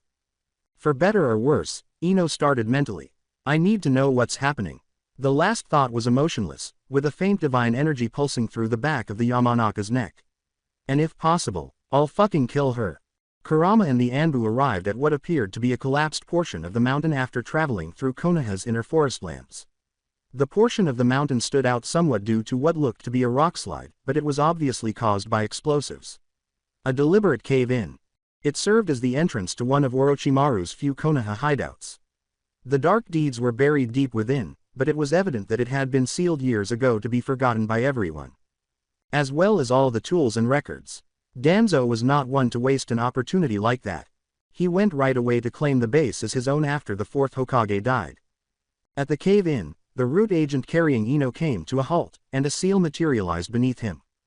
Entering a new tunnel that Danzo had constructed, he sank into the earth. He was led out into a dim hallway with only the spot where he had entered illuminated by torches. It made no difference that the rest of the passageway was dark. The man ran down the hall, past 2 rooms, and into the last one at the back with a familiar ease. Because its sole function was to test seals, it was a smaller base. Additionally, there was a small basement, but the root agent was forbidden from ever going down there. The man in the dark room said, the unseen roots that protect the great tree. The room took on an eerie oceanic hue as a number of blue torches came to life. The entire compound, including the room, was composed of stone. But the walls were covered with scrolls, all of them showing anatomy and seals. Papers and ink littered the counters and tables that lined the room. There was a single operating table in the middle of the room, but there was also a sizable area next to it for the same function. As we appeared to falter into existence, Danzo himself said, from the depths of the earth. The root still held the unconscious Yamanaka and bowed his head, saying, Lord Shimura. At ease, Fu, Uncle Fu. Now that she knew why it was so simple for her to be kidnapped from her own house, Ino pondered. Her father had claimed that Fu Yamanaka, a distant relative, vanished when he was just a teenager. Inoichi had spoken of the man with awe, but she had never met him herself. Danzo gestured for the elder Yamanaka to put the girl on the operating table and said, place her. As he had done innumerable times before, Fu obeyed and laid the girl down tenderly. He bowed once more and said, at your leave. The man vanished in a silent shunshin as Danzo waved him away, hardly noticing. Now that she was by herself in the room, Ino really started to understand how profound she was. She knew the man was one of the Hokage's advisors. She recognized his voice without seeing his face. Someone her father had warned her about. The year's understatement, she thought. But she kept her thoughts focused. She had to start considering how to get out of there. She believed that she knew she was in over her head. She was distracted from her thoughts when she felt the man check her pulse with his icy hands on her neck. She instinctively stopped her breathing and heartbeat once more. She was not concerned about feigning an unconscious and poisoned state because Naruto and Hinata had taught her how to pretend to be dead even. All she could hope was that it would fool the seasoned shinobi. The man grunted a little in approval, as if it were. Before she could feel the man's icy hands on the base of her skull, she was flipped to her stomach with unexpected care. She nearly lost her temper when the man flinched. Impossible, in a whisper. The Yamanaka was startled when she heard the man leave and realized that she was actually losing consciousness. A moment later, she opened her eyes and discovered that she was in a forest. Where the hell am I? The blonde exclaimed as she struggled to her feet. She was in the middle of an unfamiliar forest. It couldn't have been close to Konoha, for sure. She could tell right away that the vegetation wasn't indigenous to the land of fire because the trees had varying hues that signified a changing season. To her left was a tiny pond that seemed to be glowing with what she could easily sense was chakra. A deep voice boomed around her, "Stop." An overwhelming aura overcame her, and her first instinct was to urinate, but she suppressed it. Thinking that the Yamanaka matriarch was somehow to blame for the whole situation, her next thought was to remember to beat her mother to death. A nice, steaming bowl of ramen was the third thing that came to mind. Damn those two, they're making me addicted to that bad stuff. Quote. The voice yelled, "Pay attention." Once more, but the eerie atmosphere gradually faded. The girl did, in fact, return her focus to the voice, trembling in terror. Who are you? Show yourself." The voice now stood right in front of her and said, "Bold of you." "I like that." As the Kyuubi, in all its nine-tailed splendor, strode out of the forest to tower over the blonde, she could only hold her breath. A little earlier, as he and Danzo entered the room, Kurama disappeared from Fu's shadow. She knew he had to be the ringleader of whatever was happening because she had sensed him as soon as they had stepped into the hideout. She moved through the darkness and made contact with Danzo without wasting any effort. As soon as she felt the Sharingan on his body, her blood turned cold. It goes without saying that she instantly disconnected and instead made contact with Ino. That was disgusting. She let out a mental roar. Nevertheless, she was certain that she needed to learn much more about the man. Not just for Ino, but also for the sake of Naruto and Hinata. I have to get her out of here quickly. I can take care of everything later now that I know where this mess is and who is responsible. She had to ensure Ino's safety first and foremost. She would simply kill Danzo and handle the consequences later if necessary. It's not as though she didn't have a means of getting rid of all the proof. However, she wanted to expose whatever conspiracy was being hatched in Konoha's shadows. Her personal mystery. She made the decision to carry out her plan now that she was linked to the young Yamanaka. The Biju went back into the collective mindscape. She moved as far away from the castle as she could, heading off in a random direction so as not to announce her return to the others. She then started to isolate a portion of the mindscape, effectively cutting it off and creating her own pocket dimension. It's exhausting, but at least I'm glad I'm strong enough to do this much. Perhaps Fu-chan was correct and we simply needed more time. She gave it some careful thought before shaking her head to get back to work. The Biju remained somewhat smaller than usual, but she started to grow into her full form. I haven't regained all of my power yet, but I'm getting there. Bring the Yamanaka here now. She was able to easily pull the girl's soul into the shared mindscape while maintaining a physical connection to her. To be honest, it was easier than she had anticipated. Perhaps it was because the Yamanaka had a closer relationship with their minds and souls. In any case, it facilitated the changeover. She chose to play with the girl after witnessing her startled stand-up. Naruto had encountered the girl in a hostile manner. It was certainly justified to frighten her a little. Following the first greeting, she introduced herself. In utter terror, Ino squeaked, the Kyuubi.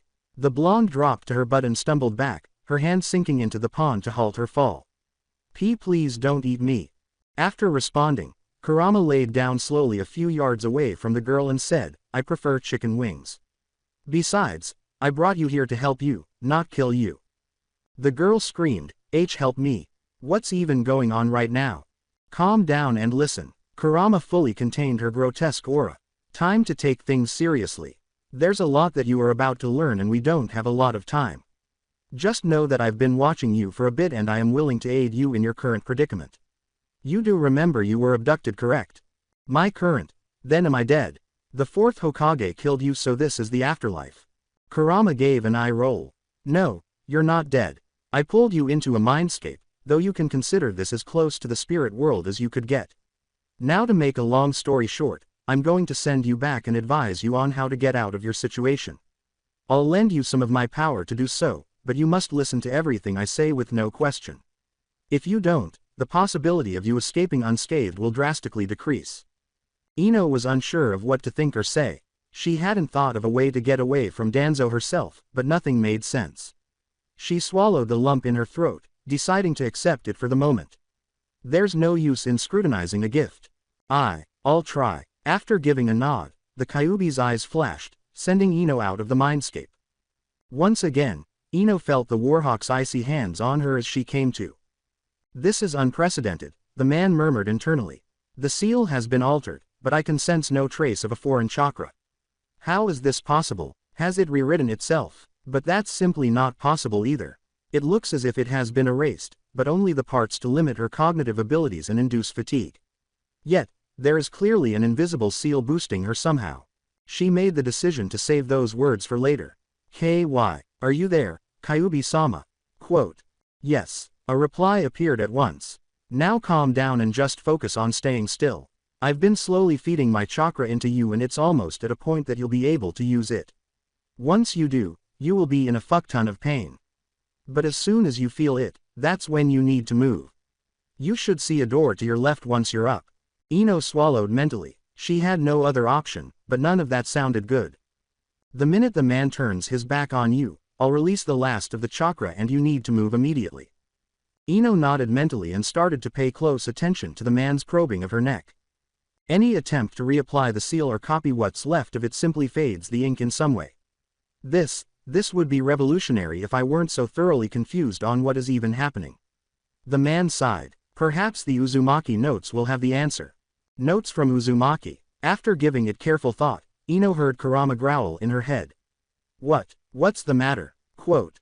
Kurama's voice was darker than usual as she said, "Nothing. Get ready." After this, she would undoubtedly need to investigate this man. The next few seconds were tense as the man continued to probe Ino's neck. After a while, she turned away to get his notes from the student. Ino felt a searing surge of energy run through her entire body as soon as he did. "Now," exclaimed Kurama. Ino leapt off the table right away, and she nearly flew out of the room in a sudden burst of speed she never realized she was capable of. In an instant, she was at the base's entrance. Now what? Quote. Fly. Do it. For Ino, the brief silence was all that was required. She sensed it. She was a spirit. This was it for today. To watch next part, subscribe to my channel and turn on the bell notifications so you never miss an upload. Till then, see you next time.